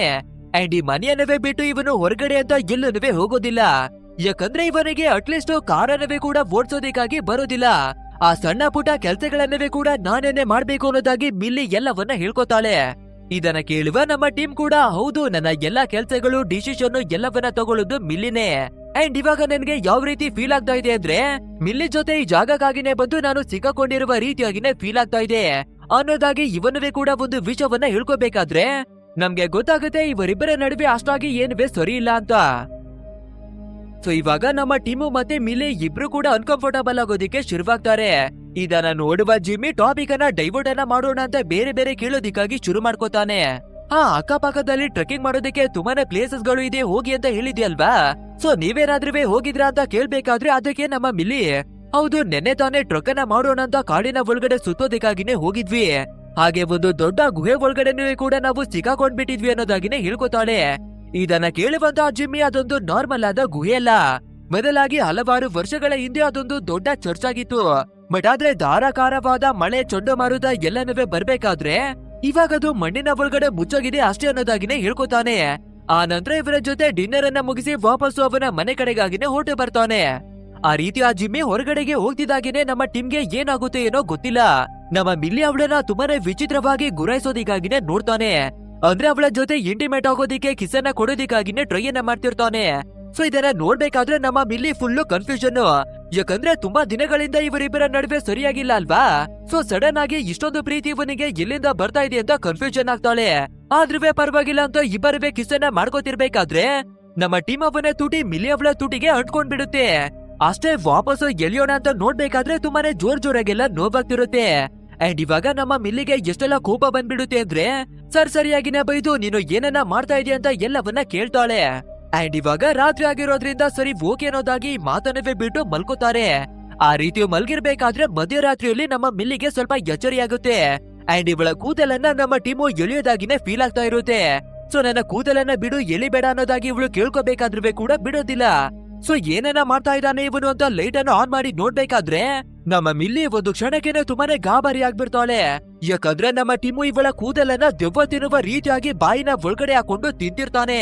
ಸೊ ಫಟ್ ಅಂತ ಅವಳ ಕೂದಲನ್ನ ಹಿಡಿದು ಎಳಿಬೇಕಾದ್ರೆ ಬಾಯಿ ಒಳಗಡೆ ಹೋಗಿರುವ ಎಲ್ಲ ಕೂದಲನ್ನುವೆ ಹೊರಗಡೆ ಬರುತ್ತೆ. ಅಂಡ್ ಆ ರೀತಿ ಎಳಿಬೇಕಾದ್ರೆ ನಮ್ಮ ಟೀಮ್ ಕೂಡ ಎಚ್ಚರಿಯಾಗ್ತಾನೆ. ಸೊ ನನ್ಗೆ ಏನಾಗ್ತಿದ್ಯೋ ಏನೋ ಒಂದು ಚೂರನವೇ ಕೂಡ ಗೊತ್ತಾಗ್ತಾನೆ ಇಲ್ಲ. ಅಂಡ್ ನಿನ್ನ ಕೂದಲು ನನ್ನ ಬಾಯಿ ಒಳಗಡೆಗೆ ಹೋಗೋದಿಕ್ಕೆ ಹೇಗೆ ಸಾಧ್ಯ ಅನ್ನೋದಾಗಿ ನೀವೇ ಕೇಳ್ಕೊತಾನೆ. ಅಂಡ್ ಇಲ್ಲಿಗೆ ಸೀನ್ ಅನ್ನ ಕಟ್ ಮಾಡಿ ನೆಕ್ಸ್ಟ್ ಡೇ ಮಾರ್ನಿಂಗ್ ನಮ್ಗೆ ತೋರಿಸ್ಬೇಕಾದ್ರೆ ನಮ್ಮ ಟೀಮು ಕೆಲವೊಂದಷ್ಟು ಬಟ್ಟೆಗಳು ಎಲ್ಲವನ್ನ ಪ್ಯಾಕ್ ಮಾಡ್ಕೊಂಡು ಸಿಟಿಗೆ ಹೋಗೋದಿಕ್ಕಾಗಿನೇ ರೆಡಿ ಆಗ್ತಾನೆ. ಯಾಕಂದ್ರೆ ಇವನು ಇಲ್ಲಿವರೆಗೂ ಸಿಂಗಿಂಗ್ ಅನ್ನ ಮಾಡ್ಬೇಕು, ದೊಡ್ಡ ಸಿಂಗರ್ ಆಗ್ಬೇಕು ಅಂತ ಟ್ರೈ ಅನ್ನ ಮಾಡ್ತಿದ್ದ ಅಲ್ವಾ? ಸೊ ಅದಕ್ಕಾಗಿ ತಕ್ಕಿದ ಹಾಗೆ ಪರ್ಫಾರ್ಮ್ ಅನ್ನ ಮಾಡೋದಿಕ್ಕೆ ಒಂದು ಅವಕಾಶ ಸಿಕ್ಕಿರುತ್ತೆ. ಸೊ ಅದರಿಂದ ಅದನ್ನ ಅಟೆಂಡ್ ಮಾಡೋದಿಕ್ಕಾಗಿನೇ ರೆಡಿಯಾಗಿ ಬರ್ತಿರ್ತಾನೆ. ಸೊ ನಮ್ಮ ಮಿಲ್ಲಿ ಕೂಡ ಇವರನ್ನ ಕರ್ಕೊಂಡು ರೈಲ್ವೆ ಸ್ಟೇಷನ್ ಗಾಗಿನೇ ಬಂದು ಡ್ರಾಪ್ ಅನ್ನ ಮಾಡ್ತಾಳೆ. ಆ ನಂತರ ಅವಳ ಡ್ಯೂಟಿಯನ್ನ ಮಾಡೋದಿಕ್ಕೆ ಸ್ಕೂಲ್ ನ ಕಡೆಗಾಗಿನೇ ಹೊರಟು ಬರ್ತಾಳೆ. ಅಂಡ್ ಯಾವಾಗ ನಮ್ಮ ಮಿಲ್ಲಿ ಆ ಜಾಗದಿಂದ ಹೊರಟು ಬರ್ತಾಳೋ ಆವಾಗ ಮತ್ತೆ ನಮ್ಮ ಟೀಮ್ ಅವನ ಬಾಡಿಯಲ್ಲಿ ತುಂಬಾನೇ ವಿಚಿತ್ರವಾದ ಚೇಂಜಸ್ ಗಳು ಮತ್ತೆ ಕಾಣಿಸ್ಕೊಳ್ಳುತ್ತೆ. ಅವನ ಬಾಡಿ ಆಟೋಮೆಟಿಕ್ ಆಗಿ ನಮ್ಮ ಮಿಲ್ಲಿ ಯಾವ ಕಡೆಗೆ ಹೋಗ್ತಾ ಇದ್ದಾಳೋ ಅವಳ ಕಡೆಗಾಗಿನೇ ಎಳ್ಕೊಂಡು ಬರುತ್ತೆ.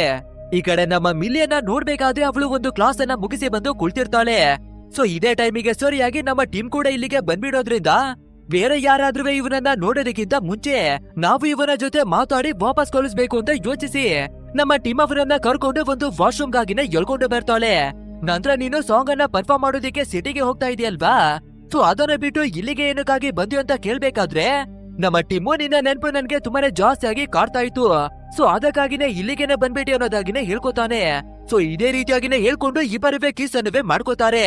ಕಿಸ್ ಅನ್ನ ಮಾಡ್ತಾ ಇದಾರೆ ಅಂದ್ರೆ ಲವ್ ಜಾಸ್ತಿ ಆಗಿ ಇಂಟಿಮೇಟ್ ಕೂಡ ಆಗ್ತಾರೆ ಅಲ್ವಾ? ಆದ್ರಿಂದ ಒಂದು ಚಿಕ್ಕ ಟಾಯ್ಲೆಟ್ ನ ಒಳಗಡೆಗಾಗಿನೇ ನುಗ್ಗಿ ಇಬ್ಬರವೇ ಇಂಟಿಮೇಟ್ ಆಗೋದಿಕ್ಕಾಗಿನೇ ಶುರುವನ್ನ ಮಾಡ್ಕೋತಾರೆ. ಅಂಡ್ ಈ ಬಾರಿ ನಮ್ಮ ಮಿಲ್ಲಿ ಕೂಡ ಅವನನ್ನ ತೊಡೆಯೋದಿಕ್ಕಾಗಿ ಹೋಗೋದಿಲ್ಲ, ಯಾಕಂದ್ರೆ ಹಲವಾರು ತಿಂಗಳುಗಳಿಂದ ಇವರು ತುಂಬಾನೇ ದೂರವಾಗಿ ಜಗಳವನ್ನ ಮಾಡ್ಕೊಂಡು ಬರ್ತಾ ಇದ್ದಾರೆ ಅಲ್ವಾ? ಸೊ ಇವಾಗ ಪ್ರೀತಿಯನ್ನ ಬಯಸಿ ಅವನನ್ನೇ ಬಂದಿದ್ದಾನೆ ಅಂದ್ರೆ ಒಟ್ಟಿಗೆ ಸೇರೋಣ ಅಂತ ಅವಳವೇ ಕೂಡ ಗ್ರೀನ್ ಸಿಗ್ನಲ್ ಅನ್ನ ಕೊಟ್ಟು ಬಾತ್ರೂಮ್ ನ ಒಳಗಡೆನೆ ಮುಗಿಸ್ತಾರೆ. ಅಂಡ್ ಎಲ್ಲವನ್ನ ಮುಗಿಸಿ ನಮ್ಮ ಟೀಮು ಅವರನ್ನ ಕೆಳಗಡೆಗೆ ಇಳಿಸೋಣ ಅಂತ ನೋಡ್ಬೇಕಾದ್ರೆ ಮತ್ತೊಂದು ಟ್ವಿಸ್ಟ್ ಕಾದಿರುತ್ತೆ. ಅಂದ್ರೆ ಇವರಿಬ್ಬರ ಪ್ರೈವೇಟ್ ಪಾರ್ಟ್ಗಳಿವೆ ಕೂಡ ಒಂದಕ್ಕೊಂದು ಕಚ್ಕೊಂಡ್ ಬಿಟ್ಟಿದಾವೆ. ಸೊ ನಮ್ಮ ಟೀಮು ಹೇಗಾದ್ರೂ ಮಾಡಿ ಅದನ್ನ ಹೊರಗಡೆ ತೆಗೆಯೋಣ ಅನ್ನೋದಾಗಿ ಎಳಿತಿರ್ಬೇಕಾದ್ರೆ ಇಬ್ಬರಿಗೂ ಕೂಡ ತುಂಬಾನೇ ನೋವಾಗೋದಿಕ್ಕೆಲ್ಲ ಶುರುವಾಗ್ಬಿಡುತ್ತೆ. ಸೊ ಇದೇ ನೋವಿನಲ್ಲಿ ನಮ್ಮ ಮಿಲ್ಲಿ ಕೂಡ ಸ್ವಲ್ಪ ಜೋರಾಗಿನೇ ಕಿರುಚ್ಕೋತಿರ್ತಾಳೆ. ಅಂಡ್ ಈ ಸೌಂಡ್ ಅನ್ನ ಕೇಳುವ ಒಂದು ಹುಡುಗ ಬಂದು ಇವರ ವಾಶ್ರೂಮ್ ನ ಎದುರುಗಡೆ ಬಂದು ನಿಂತ್ಕೊಂಡಿರ್ತಾನೆ. ಆ ನಂತರ ಹುಡುಗ ವಾಪಸ್ ಹೋಗ್ಬೇಕಾದ್ರೆ ನಮ್ಮ ಮಿಲ್ಲಿ ಇನ್ನು ನಾವು ತಡವನ್ನ ಮಾಡಿದ್ರೆ ನಾವು ಈ ಕೆಲ್ಸವನ್ನೇ ಕಳ್ಕೊಂಡ್ ಬಿಡ್ತೀವಿ, ಯಾಕಂದ್ರೆ ನಾವು ಬಂದಿರ್ತಾ ಇರೋದು ಚಿಕ್ಕ ಮಕ್ಕಳ ವಾಶ್ರೂಮ್ ಅನ್ನೋದಾಗಿನೇ ಹೇಳ್ಕೊತಾಳೆ. ನಂತರ ನಮ್ಮ ಟೀಮ್ ಅವರ ಬಾಯಿಯನ್ನ ಗಟ್ಟಿಯಾಗಿನೇ ಮುಚ್ಚಿಟ್ಕೊಂಡು ಕಾಲಿನಿಂದ ಜಾಡಿಸಿನೇ ಒದ್ದು ಅವನನ್ನ ದೂರವಾಗಿನೇ ತೊಳ್ತಾಳೆ. ಇದ್ರಿಂದ ನಮ್ಮ ಹೀರೋವಿಗಂತೂ ಸಾಕಾತಾಗಿನೇ ನೋವಾಗುತ್ತೆ. ಅಂಡ್ ಇವಾಗ ಒಂದು ಹುಡುಗ ಬಂದು ವಾಪಸ್ ಹೋಗ್ಬಿಟ್ಟಿದ್ದಾನೆ ಅಲ್ವಾ, ಅವನನ್ನ ನೋಡ್ಬೇಕಾದ್ರೆ ಸೀನಿಯರ್ ಟೀಚರ್ ಆಗಿರುವ ಜಿಮ್ಮಿಯನ್ನ ಕರ್ಕೊಂಡು ಬಂದ್ಬಿಟ್ಟಿದ್ದಾನೆ. ಸೊ ಇವಾಗ ಬೇರೆ ದಾರಿ ಇಲ್ದೆ ನಮ್ಮ ಟೀಮು ಅದೇ ವಾಶ್ರೂಮ್ ಒಳಗಡೆ ಬಚ್ಚಿಟ್ಕೋತಾನೆ. ನಂತರ ನಮ್ಮ ಮಿಲಿ ಹೊರಗಡೆಗಾಗಿನೇ ಬರ್ಬೇಕಾದ್ರೆ ಆ ಜಿಮ್ಮಿ, ಏನ್ ಮೇಡಮ್ ನಿಮ್ಗೆ ಗೊತ್ತಿಲ್ವಾ ಚಿಕ್ಕ ಮಕ್ಕಳ ವಾಶ್ರೂಮ್ ಅನ್ನ ಬಳಸ್ತಾ ಇದ್ದೀರಲ್ಲ ಅಂತ ಬೈತಾನೆ. ಸೊ ನಮ್ಮ ಮಿಲ್ಲಿ ಕೂಡ ಸ್ವಲ್ಪ ಪ್ರಾಬ್ಲಮ್ ಆಗಿದ್ರಿಂದ ಒಳಗಡೆಗಾಗಿನೇ ಓಡಿ ಬರ್ಬೇಕಾಯ್ತು. ಮುಂದಿನ ಸಲಿಂದ ಈ ರೀತಿ ಪ್ರಾಬ್ಲಮ್ ಆಗ್ತಿರುವ ಹಾಗೆ ನೋಡ್ಕೋತೀನಿ ಸರ್ ಅನ್ನೋದಾಗಿ ಸಾರಿಯನ್ನ ಕೇಳ್ಕೊತಾಳೆ. ನೆಕ್ಸ್ಟ್ ಇವರು ಮನೆಗೆ ಬರ್ಬೇಕಾದ್ರೆ ನಮ್ಮ ಟೀಮ್ಗೆ ಸರಿಯಾಗಿನೇ ಬೈಯೋದಕ್ಕೆಲ್ಲ ಶುರುವನ್ನ ಮಾಡ್ಕೋತಾಳೆ. ಇವತ್ತು ನೀನು ಮಾಡಿರುವ ಕೆಲ್ಸದಿಂದ ನನ್ನ ಜಾಬ್ ಕೂಡ ಕಳ್ದು ಹೋಗ್ತಿತ್ತು, ಇನ್ನೊಂದ್ಸಲ ಈ ರೀತಿ ಮಾಡೋದಿಕ್ಕೆ ಯೋಚನೆಯನ್ನೇ ಕೂಡ ಮಾಡ್ಬೇಡ ಅಂತ ಸರಿಯಾಗಿನೇ ಬೈತಾಳೆ. ಸೊ ನಮ್ಮ ಟೀಮ್ ಕೂಡ ನಾನು ಮಾಡಿದ್ದು ತಪ್ಪಾಯ್ತು, ದಯವಿಟ್ಟು ಕ್ಷಮಿಸ್ಬಿಡು ಅನ್ನೋದಾಗಿ ಅವನು ಕೂಡ ಸಾರಿಯನ್ನ ಕೇಳ್ತಾನೆ. ಅಂಡ್ ಇವಾಗ ನಮ್ಮ ಮಿಲ್ಲಿ ಆ ಜಾಗವನ್ನ ಬಿಟ್ಟು ಸೀದಾ ಜಿಮ್ಮಿ ಅವನ ಮನೆಗಾಗಿನೇ ಹೊರಟು ಬರ್ತಾಳೆ. ಅಂಡ್ ಸ್ಕೂಲಿನಲ್ಲಿ ಇವರು ರೂಲ್ಸ್ ಅನ್ನ ಬ್ರೇಕ್ ಮಾಡಿ ಇಂಟಿಮೇಟ್ ಆಗಿದ್ದಾರೆ ಅಲ್ವಾ, ಸೊ ಅದೇ ಕಾರಣಕ್ಕೆ ಇವಳು ಮತ್ತೆ ಸಾರಿಯನ್ನವೇ ಕೂಡ ಕೇಳೋದಿಕ್ಕಾಗಿನೇ ಬಂದಿದ್ದಾಳೆ. ಅಂಡ್ ಇದನ್ನ ಕೇಳುವಂತಹ ಜಿಮ್ಮಿ ಕೂಡ ಸರಿ ಓಕೆ ಅನ್ನೋದಾಗಿ ಇವಳನ್ನ ಕ್ಷಮಿಸ್ತಾನೆ. ಆನಂತರ ಮಾತಾಡ್ಕೊಂಡು ಮತ್ತೊಂದು ವಿಷಯವನ್ನವೇ ಕೂಡ ಈ ಜಿಮ್ಮಿ ಹೇಳ್ಕೊತಾನೆ. ದೇವ್ರು ಯಾವಾಗ ಮನುಷ್ಯರ ಸೃಷ್ಟಿಯನ್ನ ಮಾಡ್ತಾ ಇದ್ರು ಆವಾಗ ಮನುಷ್ಯರಿಗೆ 4 ಕೈಗಳು 4 ಕಾಲುಗಳನ್ನ ಕೊಟ್ಟು ಸೃಷ್ಟಿಯನ್ನ ಮಾಡಿರ್ತಾರೆ. ಬಟ್ ಆದ್ರೆ ನಿಧಾನವಾಗಿ ಎವಲ್ಯೂಷನ್ ಅನ್ನ ಮಾಡ್ಬೇಕು ಅನ್ನೋದಾಗಿ ಆ 4 ಕೈಗಳು 4 ಕಾಲುಗಳು ಇರುವ ಮನುಷ್ಯನನ್ನ 2 ಭಾಗವನ್ನಾಗಿ ಕನ್ವರ್ಟ್ ಅನ್ನ ಮಾಡ್ತಾರೆ. ಆ ರೀತಿ ಕನ್ವರ್ಟ್ ಆಗುವ ಭಾಗ ಹುಡುಗನಾಗಿ, ಇನ್ನೊಂದು ಭಾಗ ಹುಡುಗಿಯಾಗಿನೇ ಕನ್ವರ್ಟ್ ಆಗಿದೆ. ಸೊ ಅದೇ ಕಾರಣಕ್ಕೆ ಪ್ರತಿಯೊಬ್ಬ ಮನುಷ್ಯನಿಗೆ ಕೂಡ ಅವನ ಮತ್ತೊಂದು ಭಾಗವನ್ನ ಯಾವಾಗ್ಲೂ ಹುಡುಕ್ತಿರ್ತಾನೆ. ಅಂದ್ರೆ ಒಬ್ಬ ಹುಡುಗ ಹುಡುಗಿಯನ್ನ ಪ್ರೀತಿಯನ್ನ ಮಾಡಿ ಅವಳನ್ನ ಪಡ್ಕೊಳ್ಳೋದು, ಅಥವಾ ಒಂದು ಹುಡುಗಿ ಹುಡುಗನನ್ನ ಪ್ರೀತಿ ಮಾಡಿ ಅವನನ್ನ ಪಡ್ಕೊಳ್ಳೋದು. ನಿನ್ನ ಮತ್ತೊಂದು ಭಾಗ ಟೀಮ್ ಏನಾದ್ರೂ ಆಗಿದ್ರೆ ಅವನನ್ನ ಖಂಡಿತವಾಗ್ಲೂ ಬಿಟ್ಕೊಡ್ಬೇಡ, ಅವನನ್ನ ಒಟ್ಟಾಗಿನೇ ಸೇರಿಸ್ಕೋ ಅನ್ನೋದಾಗಿ ಒಂದು ವಿಷಯವನ್ನ ಹೇಳಿ ಇವಳಿಗೆ ಒಂದು ಟೇಪ್ ಅನ್ನ ತೋರ್ಸೋದಿಕ್ಕೆ ಮತ್ತೊಂದು ರೂಮ್ಗೆ ಬಾ ಅನ್ನೋದಾಗಿನೇ ಕರಿತಿರ್ತಾನೆ. ಬಟ್ ಆದ್ರೆ ನಮ್ಮ ಮಿಲ್ಲಿ ವಿಂಡೋ ಕಡೆಗೆ ತಿರುಗಿ ನೋಡ್ಬೇಕಾದ್ರೆ ಫುಲ್ಲು ಶಾಕ್. ಯಾಕಂದ್ರೆ ನಮ್ಮ ಟೀಮು ಇವಳನ್ನ ಫಾಲೋವನ್ನ ಮಾಡ್ಕೊಂಡು ಈ ಜಾಗಕ್ಕೂ ಕೂಡ ಬಂದು ನಿಂತಿದ್ದಾನೆ. ಅದೇ ಇವಳು ಎಷ್ಟೇ ದೂರ ಹೋದ್ರೆ ಕೂಡ ಅವನ ಬಾಡಿ ಅಟ್ರಾಕ್ಟ್ ಅನ್ನ ಮಾಡಿ ಎಳ್ಕೊಂಡು ಬರುತ್ತೆ ಅಲ್ವಾ, ಸೊ ಇವಾಗ್ಲೂ ಕೂಡ ಅದೇ ರೀತಿಯಾಗಿನೇ ಎಳ್ಕೊಂಡು ಬಂದಿದೆ. ಇದನ್ನ ನೋಡುವ ನಮ್ಮ ಮಿಲ್ಲಿ ಕೋಪವನ್ನ ಮಾಡ್ಕೊಂಡು, ಸರ್ ನನ್ಗೆ ಬೇರೆ ಒಂದು ಕೆಲ್ಸ ಇದೆ, ಮುಂದಿನ ಸಲ ಬಂದು ನೋಡ್ತೀನಿ ಅನ್ನೋದಾಗಿನೇ ಹೇಳಿ ಬಂದ್ಬಿಡ್ತಾಳೆ. ಅಂಡ್ ರಾತ್ರಿ ಆಗ್ಬೇಕಾದ್ರೆ ನಮ್ಮ ಟೀಮು ಅವನ ಲ್ಯಾಪ್ಟಾಪ್ ಅನ್ನ ಎತ್ಕೊಂಡು ಅದೇ ಹಿಂದೆ ಒಂದು ಕಪಲು ಕಳ್ದೋಗಿದ್ರು ಅಲ್ವಾ, ಸೊ ಅವರ ಬಗ್ಗೆ ಮತ್ತೆ ಡೀಟೇಲ್ಸ್ ಗಳನ್ನ ಓಪನ್ ಮಾಡಿ ನೋಡ್ತಾನೆ. ಅಂದ್ರೆ ಕೊನೆಯದಾಗಿ ಅವರು ಮಿಸ್ ಆಗಿರುವಂತಹ ಲೊಕೇಶನ್ ಯಾವ್ದು ಅಂತ. ಅಂಡ್ ಆ ಲೊಕೇಶನ್ ಕೂಡ ಇವರ ಮನೆಯಿಂದ ಸ್ವಲ್ಪ ದೂರದಲ್ಲಿನೇ ಇರುತ್ತೆ. ಸೊ ಅವರ ಫೋಟೋಸ್ ಗಳನ್ನ ಮತ್ತೆ ಝೂಮ್ ಅನ್ನ ಮಾಡಿ ನೋಡ್ಬೇಕಾದ್ರೆ ಅವರ ಹಿಂದೆ ಒಂದು ದೊಡ್ಡ ಗಂಟೆಯನ್ನ ನೇತಾಕಿರೋದನ್ನವೇ ನೋಡ್ತಾನೆ. ಅದೇ ಇವರು ಒಂದು ಗುಹೆ ಒಳಗಡೆಗೆ ಬಿದ್ದಿರ್ಬೇಕಾದ್ರೆ ಅಲ್ಲಿವೇ ಕೂಡ ಒಂದು ಗಂಟೆ ಇತ್ತು ಅಲ್ವಾ, ಸೇಮ್ ಅದೇ ರೀತಿಯಾದ ಗಂಟೆ ಇವರ ಫೋಟೋದಲ್ಲಿವೇ ಕೂಡ ಇರುತ್ತೆ. ಇದನ್ನ ನೋಡ್ಬೇಕಾದ್ರೆ ನಾವು ಯಾವ ರೀತಿ ಆ ಗುಹೆ ಒಳಗಡೆಗೆ ಹೋಗಿ ಸಿಕ್ಕಾಕೊಂಡಿದ್ವೋ ಮೇ ಬಿ ಅವರೇ ಕೂಡ ಅದೇ ರೀತಿಯಾಗಿನೇ ಸಿಕ್ಕಾಕೊಂಡಿದ್ರು ಅನ್ಸುತ್ತೆ ಅನ್ನೋದಾಗಿ ಡೌಟ್ ಗಳು ಬರುತ್ತೆ. ಬಟ್ ಆದ್ರೆ ಇದೇ ಟೈಮಿಗೆ ಸರಿಯಾಗಿ ಹೊರಗಡೆಯಿಂದ ಯಾರೋ ಡೋರ್ ಅನ್ನ ನಾಕ್ ಮಾಡ್ತಾರೆ. ಅಂಡ್ ನಮ್ಮ ಟೀಮು ತುಂಬಾನೇ ಭಯವನ್ನ ಪಡ್ಕೊಂಡು ಯಾರದು ಅಂತ ಡೋರ್ ಅನ್ನ ಓಪನ್ ಮಾಡ್ಬೇಕಾದ್ರೆ ಫಟ್ ಅಂತ ನಮ್ಮ ಮಿಲ್ಲಿ ಇವನ ಮೇಲ್ಗಡೆಗಾಗಿನೇ ಬಂದು ಬಿತ್ಕೋತಾಳೆ. ಆದ್ರೆ ನಮ್ಮ ಹೀರೋಗೆ ಮಿಲ್ಲಿ ಅವಳ ಮೇಲೆ ಯಾವ ರೀತಿ ಅಟ್ರಾಕ್ಷನ್ ಆಗಿ ಬಂದು ಕಚ್ಕೋತಿದ್ದೋ ಇವಾಗ ನಮ್ಮ ಮಿಲ್ಲಿಗೆ ಕೂಡ ಅದೇ ರೀತಿಯಾದ ಅಟ್ರಾಕ್ಷನ್ ಬರ್ತಾ ಇದೆ. ಸೊ ಅವಳನ್ನ ರಿಯಾಲಿಟಿಗೆ ತರಬೇಕು ಅಂತ ಕಾಪಾಡಕ್ಕೆ 4-5 ಒದೆಗಳನ್ನ ಕೊಡ್ಬೇಕಾದ್ರೆ ಅವಳು ಕೂಡ ಸರಿ ಹೋಗ್ತಾಳೆ. ಅಂಡ್ ನಮ್ಮ ಮಿಲ್ಲಿಗೆ ಇವಾಗ ಗೊತ್ತಾಗುತ್ತೆ ನಮ್ಮ ಜೊತೆಯಾಗಿ ಏನ್ ತಾನೇ ನಡೀತಾ ಇದೆ ಅನ್ನೋದಾಗಿ. ಸೊ ಒಂದು ಟೇಬಲ್ ಮೇಲೆ ಕೂರ್ಸಿ ನಮ್ಮ ಟೀಮು ನಡೆದಿರುವ ಎಲ್ಲ ವಿಷಯವನ್ನ ಹೇಳೋದಿಕ್ಕೆ ಶುರು ಮಾಡ್ಕೋತಾನೆ. ಇದಕ್ಕೆಲ್ಲ ಕಾರಣ ಬೇರೆ ಏನಿವೆ ಅಲ್ಲ, ಮಿಸ್ಟೀರಿಯಸ್ ಆಗಿರುವ ಗುಹೆ ಅನ್ನೋದಾಗಿನವೇ ಹೇಳ್ಕೋಬೇಕಾದ್ರೆ ನಮ್ಮ ಮಿಲ್ಲಿ ಮಾತುಗಳನ್ನ ಕೇಳೋದಕ್ಕಾಗಿ ರೆಡಿನೇ ಇರ್ತಾ ಇಲ್ಲ. ಸುಮ್ನೆ ತಲೆಯಟೆಯನ್ನ ಮಾಡ್ಬೇಡ, ಯಾವ್ದೋ ಚಿಕ್ಕ ಪ್ರಾಬ್ಲಮ್ ಆಗಿದೆ ಅಷ್ಟೇ, ಸೊ ಹೋಗಿ ಮಲ್ಕೊಳ್ಳೋಣ, ನಿನ್ನ ರೂಮಿಗೆ ಹೋಗಿ ಮಲ್ಕೋನೋದಾಗಿನೇ ಹೇಳಿ ಅವಳ ರೂಮಿಗಾಗಿನೇ ಬಂದು ಮಲ್ಕೋತಾಳೆ. ಬಟ್ ಆದ್ರೆ ಆಟೋಮೆಟಿಕ್ ಆಗಿ ಇಬ್ಬರ ಬಾಡಿನವೇ ಒಂದಾಗಿ ಸೇರೋದಿಕ್ಕಾಗಿನೇ ಎಳ್ಕೊಂಡು ಬರ್ತಿರುತ್ತೆ. ಅದನ್ನ ತಡೆಯೋದಿಕ್ಕೆ ಇವರ ಕೈಯಲ್ಲಿ ಎಷ್ಟು ಸಾಧ್ಯವಾಗುತ್ತೋ ಅಷ್ಟು ಕಷ್ಟವನ್ನ ಪಟ್ಟು ತಡಿತಿರ್ತಾರೆ. ಬಟ್ ಆದ್ರೂ ಯಾವುದೋ ಒಂದು ಅಮಾನುಷವಾದ ಶಕ್ತಿ ಇಬ್ಬರನ್ನವೇ ಕೂಡ ಒಟ್ಟಾಗಿನ ಎಳ್ದು ಸೇರಿಸುತ್ತೆ. ಸೊ ಫೈನಲ್ ಆಗಿ ಇವರ ಒಂದೊಂದು ಕೈಗಳು ಅಟ್ಯಾಚ್ ಆಗ್ಬಿಡುತ್ತೆ. ಎಳೆಯೋದಿಕ್ಕಾಗಿ ಎಷ್ಟೇ ಕಷ್ಟ ಪಟ್ಟರೆ ಕೂಡ ಅದನ್ನ ಎಳೆಯೋದಿಕ್ಕೆ ಆಗ್ತಿರೋದಿಲ್ಲ. ಅಂಡ್ ಇವಾಗ ನಮ್ಮ ಹೀರೋವಿಗೆ ಮತ್ತೊಂದು ವಿಷಯ ನೆನ್ಪಾಗ್ಬಿಡುತ್ತೆ. ಅದೇ ಒಬ್ಬ ಡಾಕ್ಟರು ಕೆಲವೊಂದಷ್ಟು ಮಾತ್ರೆಗಳನ್ನ ಕೊಟ್ಟಿದ್ದ ಅಲ್ವಾ, ಸೊ ಅದೇ ಮಾತ್ರೆಗಳನ್ನ ನುಂಗೋಣ ಅಂತ ಫಟಾಫಟ್ ಅಂತ ಎತ್ಕೊಂಡು ಇಬ್ರು ಕೂಡ ಅವರಿಗೆ ಸಿಕ್ಕಷ್ಟು ಮಾತ್ರೆಗಳನ್ನ ಎತ್ಕೊಂಡು ನುಂಗಿ ಹಾಕ್ತಾರೆ. ಅಂಡ್ ಕೆಲವು ಸೆಕೆಂಡ್ ಗಳಲ್ಲೇ ಇಬ್ರು ಕೂಡ ಅನ್ಕಾನ್ಶಿಯಸ್ ಆಗಿನೇ ಮಲ್ಕೊಂಡ್ಬಿಡ್ತಾರೆ. ಅಂಡ್ ನಮ್ಮ ಹೀರೋಗೆ ಕಾನ್ಶಿಯಸ್ ಬಂದು ಎಚ್ಚರಿ ಆಗ್ಬೇಕಾದ್ರೆ ನಮ್ಮ ಮಿಲ್ಲಿ ಅವನನ್ನ ಒಂದು ಚೇರ್ ಮೇಲೆ ಕೂರಿಸಿ ಚೆನ್ನಾಗಿನೇ ಕಟಾಕಿ ಮಡಗಿದ್ದಾಳೆ. ಅಂಡ್ ಅದು ಅಲ್ಲದೆ ಇನ್ನವೇ ಕೂಡ ಅವರ ಒಂದೊಂದು ಕೈಗಳು ಅಂಡ್ಕೊಂಡೇನೆ ಇರುತ್ತೆ. ಸೊ ಇದನ್ನ ನೋಡುವ ನಮ್ಮ ಟೀಮು ಏನನ್ನ ಮಾಡೋದಕ್ಕೆ ಹೋಗ್ತಾ ಇದೆಯಾ, ಏನಿಗೆ ಕಟ್ಟಾಕಿದ್ಯಾ ಅಂತ ಕೇಳ್ಬೇಕಾದ್ರೆ, ದಯವಿಟ್ಟು ನನ್ನನ್ನ ಕ್ಷಮಿಸ್ಬಿಡು ಟೀಮ್, ಇವಾಗ ನನ್ನ ಹತ್ರ ಇದನ್ನ ಬಿಟ್ರೆ ಬೇರೆ ಆಪ್ಷನ್ ಇಲ್ಲ. ಒಂದು ಡ್ರಿಲ್ ಮಿಷನ್ ಅನ್ನ ತಗೊಂಡು ನಮ್ಮ ಮಧ್ಯದಲ್ಲಿ ಕನೆಕ್ಟ್ ಆಗಿರುವ ಸ್ಕಿನ್ ಅನ್ನ ಕಟ್ ಮಾಡೋದಕ್ಕಾಗಿನೇ ಹೊಟ್ಟಿದೀನಿ. ಸೊ ಸ್ವಲ್ಪ ನೋವಾಗುತ್ತೆ, ತಡ್ಕೋ, ಎಲ್ಲಾನು ಸರಿ ಹೋಗುತ್ತೆ ಅನ್ನೋದಾಗಿನೇ ಹೇಳ್ಕೊತಾಳೆ. ನಂತರ ನಮ್ಮ ಹೀರೋವಿಗೆ ಜಾಸ್ತಿ ನೋವಾಗ್ಬಾರ್ದು ಅಂತ ಎಣ್ಣೆಯನ್ನ ಕುಡಿಸ್ತಾಳೆ. ಆ ನಂತರ ಡ್ರಿಲ್ ಮಿಷನ್ ಅನ್ನ ಎಕ್ಕೊಂಡು ಮಧ್ಯಭಾಗದಲ್ಲಿರುವ ಸ್ಕಿನ್ ಅನ್ನ ಕಟ್ ಮಾಡಿ ತೆಗಿತಾಳೆ. ಅಂಡ್ ಫೈನಲ್ ಆಗಿ ಅವರ ಕೈಗಳನ್ನ ಬಿಡಿಸ್ಕೊಂಡು ದೂರ ದೂರಕ್ಕಾಗಿನೇ ಬಂದು ಕುಳಿತ್ಕೋತಾರೆ. ಇವಾಗ ನಮ್ಮ ಟೀಮ್ಗುವೆ ಕೂಡ ಚೆನ್ನಾಗಿನೇ ಗೊತ್ತಾಗ್ಬಿಟ್ಟಿದೆ, ನಾವು ತಗೊಂಡಿರುವ ಮಾತ್ರೆ ಪವರ್ ಇನ್ನು ಕೆಲವೇ ಕ್ಷಣಗಳಲ್ಲಿ ಕಡಿಮೆ ಆಗ್ಬಿಡುತ್ತೆ. ಆ ನಂತರ ನಮ್ಮ ಬಾಡಿಗಳು ಮತ್ತೆ ಹೇಳ್ಕೊಂಡು ಒಂದಾಗುತ್ತೆ ಅನ್ನೋದಾಗಿ. ಸೊ ಮತ್ತೆ ಮಾತ್ರೆಗಳನ್ನಾದ್ರೂ ನುಂಗೋಣ ಅಂತ ನೋಡ್ಬೇಕಾದ್ರೆ ಉಳ್ದಿರೋದು ಕೇವಲ 2 ಮಾತ್ರೆಗಳು. ಅಂಡ್ ಇವಾಗ ನಮ್ಮ ಮಿಲ್ಲಿ ಏನನ್ನ ಹೇಳ್ತಾಳೆ ಅಂದ್ರೆ, ನಾವು ಇನ್ನು ತಡವನ್ನ ಮಾಡದೆ ಆದಷ್ಟು ಬೇಗ ಹಾಸ್ಪಿಟಲ್ಗಾಗಿನೇ ಹೋಗ್ಬೇಕು ಅಂತ ಹೇಳ್ಕೊತಾಳೆ. ಬಟ್ ಆದ್ರೆ ನಮ್ಮ ಟೀಮ್ಗೆ ನಿಜವಾದ ವಿಷಯ ಗೊತ್ತಿದೆ ಅಲ್ವಾ. ಸೊ ಡಾಕ್ಟರ್ ನಿಂದ ನಮ್ಮ ಪ್ರಾಬ್ಲಮ್ ಅನ್ನ ಸಾಲ್ವ್ ಅನ್ನ ಮಾಡೋದಿಕ್ಕೆ ಸಾಧ್ಯನೇ ಇಲ್ಲ.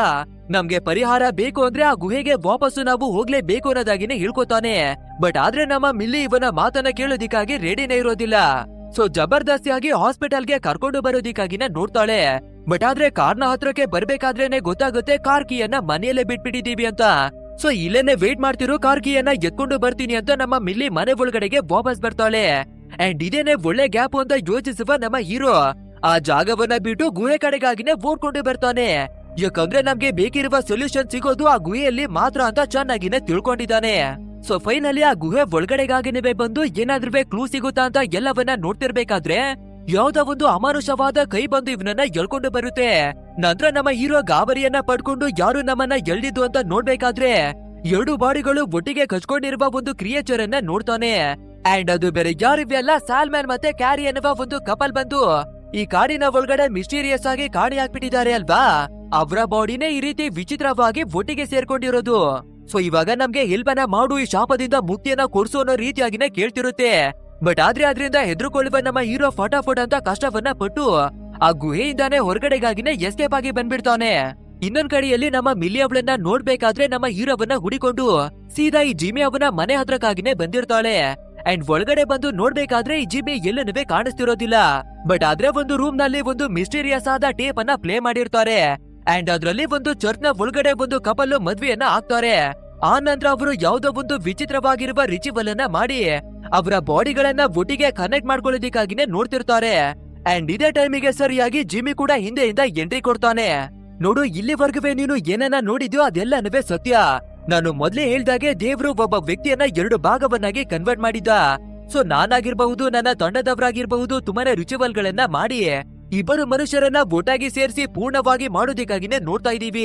ಆ ರೀತಿ ಮಾಡಿದ್ರೆ 2 ಮನಸ್ಸುಗಳು, 2 ದೇಹಗಳು, 2 ಮೆದುಳುಗಳು ಒಟ್ಟಾಗಿನೇ ಸೇರುತ್ತೆ. ಆವಾಗ ಒಬ್ಬ ವ್ಯಕ್ತಿ ಮತ್ತೊಬ್ಬ ವ್ಯಕ್ತಿಯಿಂದ ವಿಷವನ್ನ ಮುಚ್ಚಿಡುವ ಅಗತ್ಯನೇ ಇರೋದಿಲ್ಲ. ಸೊ ನೀನುವೆ ಕೂಡ ನಿನ್ನ ಬಾಡಿಯನ್ನ ಒಟ್ಟಾಗಿನೇ ಸೇರಿಸ್ಕೊಳೋದಾಗಿನೇ ನಮ್ಮ ಹೀರೋಯಿನ್ ಅವಳ ಕೈಯಲ್ಲಿ ಒಂದು ಮಾರ್ಕ್ ಅನ್ನ ಮಾಡ್ತಾನೆ. ಅಷ್ಟೇ ಇದ್ರಿಂದ ಭಯವನ್ನ ಪಡ್ಕೊಳ್ಳುವ ನಮ್ಮ ಮಿಲ್ಲಿ ಅವನ ಮುಖಕ್ಕೆ ಒಂದು ಬೋಧಿಯನ್ನ ಕೊಟ್ಟು ಪಟ್ ಅಂತ ಜಾಗದಿಂದಾನೇ ಎಸ್ಕೇಪ್ ಆಗಿ ಓಡಿ ಬಂದ್ಬಿಡ್ತಾಳೆ. ಅಂಡ್ ಈ ಕಡೆ ನಮ್ಮ ಟಿಮೋನನ್ನ ನೋಡ್ಬೇಕಾದ್ರೆ ಅವನು ಕೂಡ ಗುಹೆಯಿಂದ ಎಸ್ಕೇಪ್ ಆಗಿ ಮನೆಗಾಗಿನೇ ಓಡಿ ಬಂದಿದ್ದಾನೆ. ಸೊ ಇವಾಗ ನಮ್ಮ ಮಿಲ್ಲಿ ಮತ್ತೆ ಟಿಮೋ ಇಬ್ರು ಕೂಡ ಎದುರು ಬದ್ರಿಗೆ ಬಂದು ನಿಂತ್ಕೋಬೇಕಾದ್ರೆ ಅವರಿಬ್ಬರ ಬಾಡಿ ಎಳ್ಕೊಂಡು ಒಟ್ಟಿಗೆ ಸೇರೋದಿಕ್ಕಾಗಿನೇ ನೋಡುತ್ತೆ. ಅಂಡ್ ಇವಾಗ ನಮ್ಮ ಟಿಮ್ಗೂ ಕೂಡ ಮತ್ತೊಂದು ವಿಷಯ ಗೊತ್ತಾಗ್ಬಿಟ್ಟಿದೆ. ನಾವು ಈ ಶಾಪದಿಂದ ಹೊರಗಡೆ ಬರ್ಬೇಕು ಅಂದ್ರೆ ಇಬ್ಬರಲ್ಲಿ ಒಬ್ಬರು ತಮ್ಮ ಪ್ರಾಣವನ್ನ ತ್ಯಾಗ ಮಾಡ್ಲೇಬೇಕು. ಸೊ ನಮ್ಮ ಮಿಲ್ಲಿ ಅವಳ ಕಥೆಯನ್ನ ಮುಗಿಸ್ಬಿಡೋಣ ಅಂತ ಒಂದು ಚಾಕುವನ್ನ ಎತ್ಕೊಂಡು ಅವಳ ಕಥೆಯನ್ನ ಮುಗಿಸೋದಿಕ್ಕಾಗಿನೇ ಹತ್ರಕ್ಕೆ ಬರ್ತಾನೆ. ನಂತರ ನಮ್ಮ ಹೀರೋ ಕೊನೆ ಕ್ಷಣದಲ್ಲಿ ಮಂಡಿಗಾಲಲ್ಲಿ ಕುಳಿತುಕೊಂಡು ಅವನ ಹೃದಯದಿಂದ ತುಂಬಾನೇ ಎಮೋಷನಲ್ ಆಗಿ ಪ್ರಪೋಸ್ ಅನ್ನ ಮಾಡ್ತಾನೆ. ಸೊ ನಮ್ಮ ಮಿಲಿ ಕೂಡ ಕೊನೆಯದಾಗಿನೇ ಒಪ್ಕೋತಾಳೆ. ಅಂಡ್ ಇವಾಗ ನಮ್ಮ ಹೀರೋ ಚಾಕುವನ್ನ ತೆಗೆದು ಅವನ ಕಥೆಯನ್ನ ಮುಗಿಸ್ಕೊಳ್ಳೋದಿಕ್ಕಾಗಿನೇ ನೋಡ್ತಾನೆ. ಹೌದು, ಇವನು ಮಿಲಿ ಅವಳ ಪ್ರಾಣವನ್ನ ತೆಗೆಯೋದಿಕ್ಕಾಗಿ ಯೋಚಿಸಿಲ್ಲ, ಬದಲಾಗಿ ಅವಳನ್ನ ಕಾಪಾಡೋದಿಕ್ಕೆ ಇವನ ಪ್ರಾಣವನ್ನ ತ್ಯಾಗ ಮಾಡೋದಿಕ್ಕಾಗಿ ರೆಡಿಯಾಗಿದ್ದಾನೆ. ಸೊ ಇನ್ನೇನು ನಮ್ಮ ಕಥೆಯನ್ನ ಮುಗಿಸ್ಕೋಬೇಕು ಅಂತ ಇವನು ನೋಡ್ತಿರ್ಬೇಕಾದ್ರೆ ನಮ್ಮ ಮಿಲಿ ಅವಳ ಕೈಯಿಂದ ರಕ್ತವೆಲ್ಲ ಚೋಟೋಗಿ ಅನ್ಕಾನ್ಶಿಯಸ್ ಆಗಿ ತೀರಿ ಹೋಗುವ ಸಿಚುವೇಶನ್ಗೆ ಬರ್ತಾಳೆ. ಬಟ್ ಆದ್ರೆ ನಮ್ಮ ಹೀರೋ, ನಿನ್ಗೆ ಏನನ್ವೇ ಆಗೋದಿಕ್ಕೆ ನಾನು ಬಿಡೋದಿಲ್ಲ, ನಿನ್ನ ಪ್ರಾಣವನ್ನ ಖಂಡಿತವಾಗ್ಲಿವೆ ನಾನು ಕಾಪಾಡ್ಕೋತೀನಿ ಅಂತ ಹೇಳಿ ನಮ್ಮ ಹೀರೋ ಅವನ ಕೈಯನ್ನ ಮಿಲಿ ಅವಳ ಕೈನ ಜೊತೆಗೆ ಕನೆಕ್ಟ್ ಅನ್ನ ಮಾಡ್ತಾನೆ. ಆ ನಂತರ ಅವಳನ್ನ ಎತ್ಕೊಂಡು ಮನೆ ಒಳಗಡೆಗಾಗಿನವೇ ಬರ್ತಾನೆ. ಅಂಡ್ ಒಳಗಡೆ ಬರ್ಬೇಕಾದ್ರೇನೆ ಗೊತ್ತಾಗುತ್ತೆ ನಮ್ಮ ಮಿಲಿ ಅವಳ ಪ್ರಾಣವನ್ನ ಕಾಪಾಡೋದಿಕ್ಕಾಗಿ ಇವನ ಕೈಯನ್ನ ಅವಳ ಕೈನ ಜೊತೆಗೆ ಕನೆಕ್ಟ್ ಅನ್ನ ಮಾಡಿದಾನೆ ಅಂತ. ಸೊ ಈ ಕಾರಣದಿಂದ ನಮ್ಮ ಮಿಲಿ ಅವಳ ಪ್ರಾಣ ಕೂಡ ಬದುಕುಳಿಯುತ್ತೆ. ಅಂಡ್ ಇವಾಗ ಇವರು ಯಾವ ಡಿಸಿಷನ್ ಅನ್ನ ತಗೊಳ್ತಾರೆ ಅಂದ್ರೆ ಇನ್ ಮುಂದೆ ನಾವು ಈ ಶಾಪದಿಂದ ಹೊರಗಡೆ ಬರೋದಿಕ್ಕಾಗಿ ಯೋಚಿಸೋದೇ ಬೇಡ. ಬದಲಾಗಿ ನಮ್ಮ ಇಬ್ಬರ ಬಾಡಿಯನ್ನವೇ ಕೂಡ ಒಟ್ಟಾಗಿನೇ ಸೇರಿಸ್ಕೊಳ್ಳೋಣ. ಇನ್ ಮುಂದೆ ನಮ್ಮ 2 ದೇಹಗಳಿವೆ ಕೂಡ ಒಂದಾಗಿನೇ ಬದುಕ್ಲಿ ಅನ್ನೋದಾಗಿ ನಿರ್ಧಾರವನ್ನ ಮಾಡಿ ಅವರ 2 ಬಾಡಿಗಳನ್ನವೇ ಕೂಡ ಒಟ್ಟಾಗಿನೇ ಸೇರಿಸ್ಕೊಳ್ಳೋದಿಕ್ಕೆ ಶುರುವನ್ನ ಮಾಡ್ತಾರೆ. ಅಂಡ್ ಕ್ಲೋಸ್ ಅಪ್ ನಲ್ಲಿ ನೋಡ್ಬೇಕಾದ್ರೆ ಅವರ ಕಣ್ಣುಗಳಿವೆ ಕೂಡ ಒಂದಕ್ಕೊಂದು ಕನೆಕ್ಟ್ ಆಗೋದನ್ನವೇ ತೋರಿಸ್ತಾರೆ. ಅಂಡ್ ಇಲ್ಲಿಗೆ ಸೀನನ್ನ ಕಟ್ ಮಾಡಿ ನೆಕ್ಸ್ಟ್ ನಮ್ಗೆ ತೋರಿಸ್ಬೇಕಾದ್ರೆ ನಮ್ಮ ಮಿಲ್ಲಿ ಅವಳ ತಂದೆ ತಾಯಿ ಇವರನ್ನ ನೋಡೋದಿಕ್ಕಾಗಿನೇ ಮನೆಗೆ ಬರ್ತಾರೆ. ಅಂಡ್ ಅಲ್ಲಿಗೆ ಬಂದು ಬೆಲ್ಲನ್ನ ಮಾಡ್ಬೇಕಾದ್ರೇನೆ ಗೊತ್ತಾಗುತ್ತೆ ಅದೇ ಗುಹೆ ಒಳಗಡೆ ಒಂದು ಬೆಲ್ಲನ್ನ ನೋಡಿದ್ವಿ ಅಲ್ವಾ, ಸೇಮ್ ಅದೇ ರೀತಿಯಾದ ಬೆಲ್ಲನ್ನ ಮನೆ ಮುಂದಕ್ಕಾಗಿನೇ ಮಡಿಕೊಂಡಿದ್ದಾರೆ. ಸೊ ಇವಾಗ ಬೇರೆ ಯಾವ್ದೋ ಒಂದು ಪರ್ಸನ್ ಬಂದು ಡೋರ್ ಅನ್ನವೇ ಕೂಡ ಓಪನ್ ಮಾಡ್ತಾನೆ. ಅಂಡ್ ಅವನನ್ನ ನಾವು ನಿಧಾನವಾಗಿ ನೋಡ್ಬೇಕಾದ್ರೇನೆ ಗೊತ್ತಾಗುತ್ತೆ ಆ ವ್ಯಕ್ತಿ ಬೇರೆ ಯಾರುವೆ ಅಲ್ಲ, ನಮ್ಮ ಟಿಮ್ಮು ಮತ್ತೆ ಮಿಲ್ಲಿ ಇಬ್ಬರವೇ ಕೂಡ ಒಟ್ಟಾಗಿನೇ ಸೇರಿದ್ರು ಅಲ್ವಾ. ಆ ರೀತಿ ಒಂದಾಗಿ ಸೇರ್ಬೇಕಾದ್ರೆ ಈ ರೀತಿಯಾದ ಬಾಡಿ ಫಾರ್ಮ್ಯಾಟ್ ಆಗಿದೆ. ಬಟ್ ಆದ್ರೆ ಗುಹೆಯಲ್ಲಿರುವ ಇಬ್ಬರು ವ್ಯಕ್ತಿಗಳ ಬಾಡಿಯನ್ನ ನೋಡ್ಬೇಕಾದ್ರೆ ತುಂಬಾನೇ ವಿಚಿತ್ರವಾಗಿತ್ತು ಅಲ್ವಾ. ಏನಕ್ಕಾಗಿ ಅವರು ವಿಚಿತ್ರವಾಗಿ ಕನ್ವರ್ಟ್ ಆಗಿದ್ದಾರೆ ಅಂದ್ರೆ ಅವರ ಸತ್ಯವನ್ನ ಸ್ವೀಕಾರ ಮಾಡ್ಕೊಂಡು 2 ಬಾಡಿಗಳನ್ನ ಕನೆಕ್ಟ್ ಅನ್ನ ಮಾಡ್ಕೊಂಡಿದ್ರೆ ಅವರ ಬಾಡಿನವೇ ಕೂಡ ನಾರ್ಮಲ್ ಆದ ಮನುಷ್ಯರ ಹಾಗೆ ಬದಲಾಗಿರೋದು. ಬಟ್ ಆದ್ರೆ ಅವರಿಬ್ಬರಿವೆ ದೂರವಾಗಿ ಓಡಿ ಹೋಗೋದಿಕ್ಕಾಗಿನೇ ನೋಡಿದ್ದಾರೆ. ಸೊ ಅದೇ ಕಾರಣಕ್ಕೆ ಇನ್ನವೇ ಕೂಡ ಅವರು ಕ್ರಿಯೇಚರ್ ನ ರೀತಿಯಾಗಿ ಬದಲಾಗಿರೋದು. ಬಟ್ ಆದ್ರೆ ಇವರು ಮನಸಾರ ಒಪ್ಕೊಂಡು ಇವರ ಬಾಡಿಗಳನ್ನ ಒಟ್ಟಾಗಿನೇ ಸೇರಿಸ್ಕೊಂಡಿದ್ದಾರೆ ಅಲ್ವಾ. ಸೊ ಅದೇ ಕಾರಣಕ್ಕೆ ಹ್ಯೂಮನ್ ಫಾರ್ಮ್ಯಾಟಿನಲ್ಲೇ ಇವರ ಬಾಡಿ ಒಂದಾಗಿ ಸೇರಿದೆ. ಅಂಡ್ ಇಲ್ಲಿಗೆ ನಮ್ಮ ಇವತ್ತಿನ ಸ್ಟೋರಿ ಕೂಡ ಎಂಡ್ ಆಗುತ್ತೆ. ಗೈಸ್, ಈ ಮೂವಿ ಹೇಗಿತ್ತು ಅಂತ ತಪ್ಪದೆ ನಮ್ಗೆ ಕಮೆಂಟ್ ಮೂಲಕ ತಿಳಿಸ್ಬಿಡಿ. ಹಾಗೆ ವಿಡಿಯೋವೇನಾದ್ರೂ ಇಷ್ಟವಾಗಿದ್ರೆ ಒಂದು ಲೈಕ್ ಅನ್ನ ಕೊಟ್ಟು ನಮ್ಮ ಚಾನೆಲ್ ಅನ್ನ ಸಬ್ಸ್ಕ್ರೈಬ್ ಮಾಡ್ಕೊಳ್ಳಿ. ಸರಿ, ಓಕೆ, ಮುಂದಿನ ಒಂದು ಅದ್ಭುತವಾದ ವಿಡಿಯೋದಲ್ಲಿ ಮತ್ತೆ ಭೇಟಿಯಾಗೋಣ. So thanks for watching guys and take care of your self.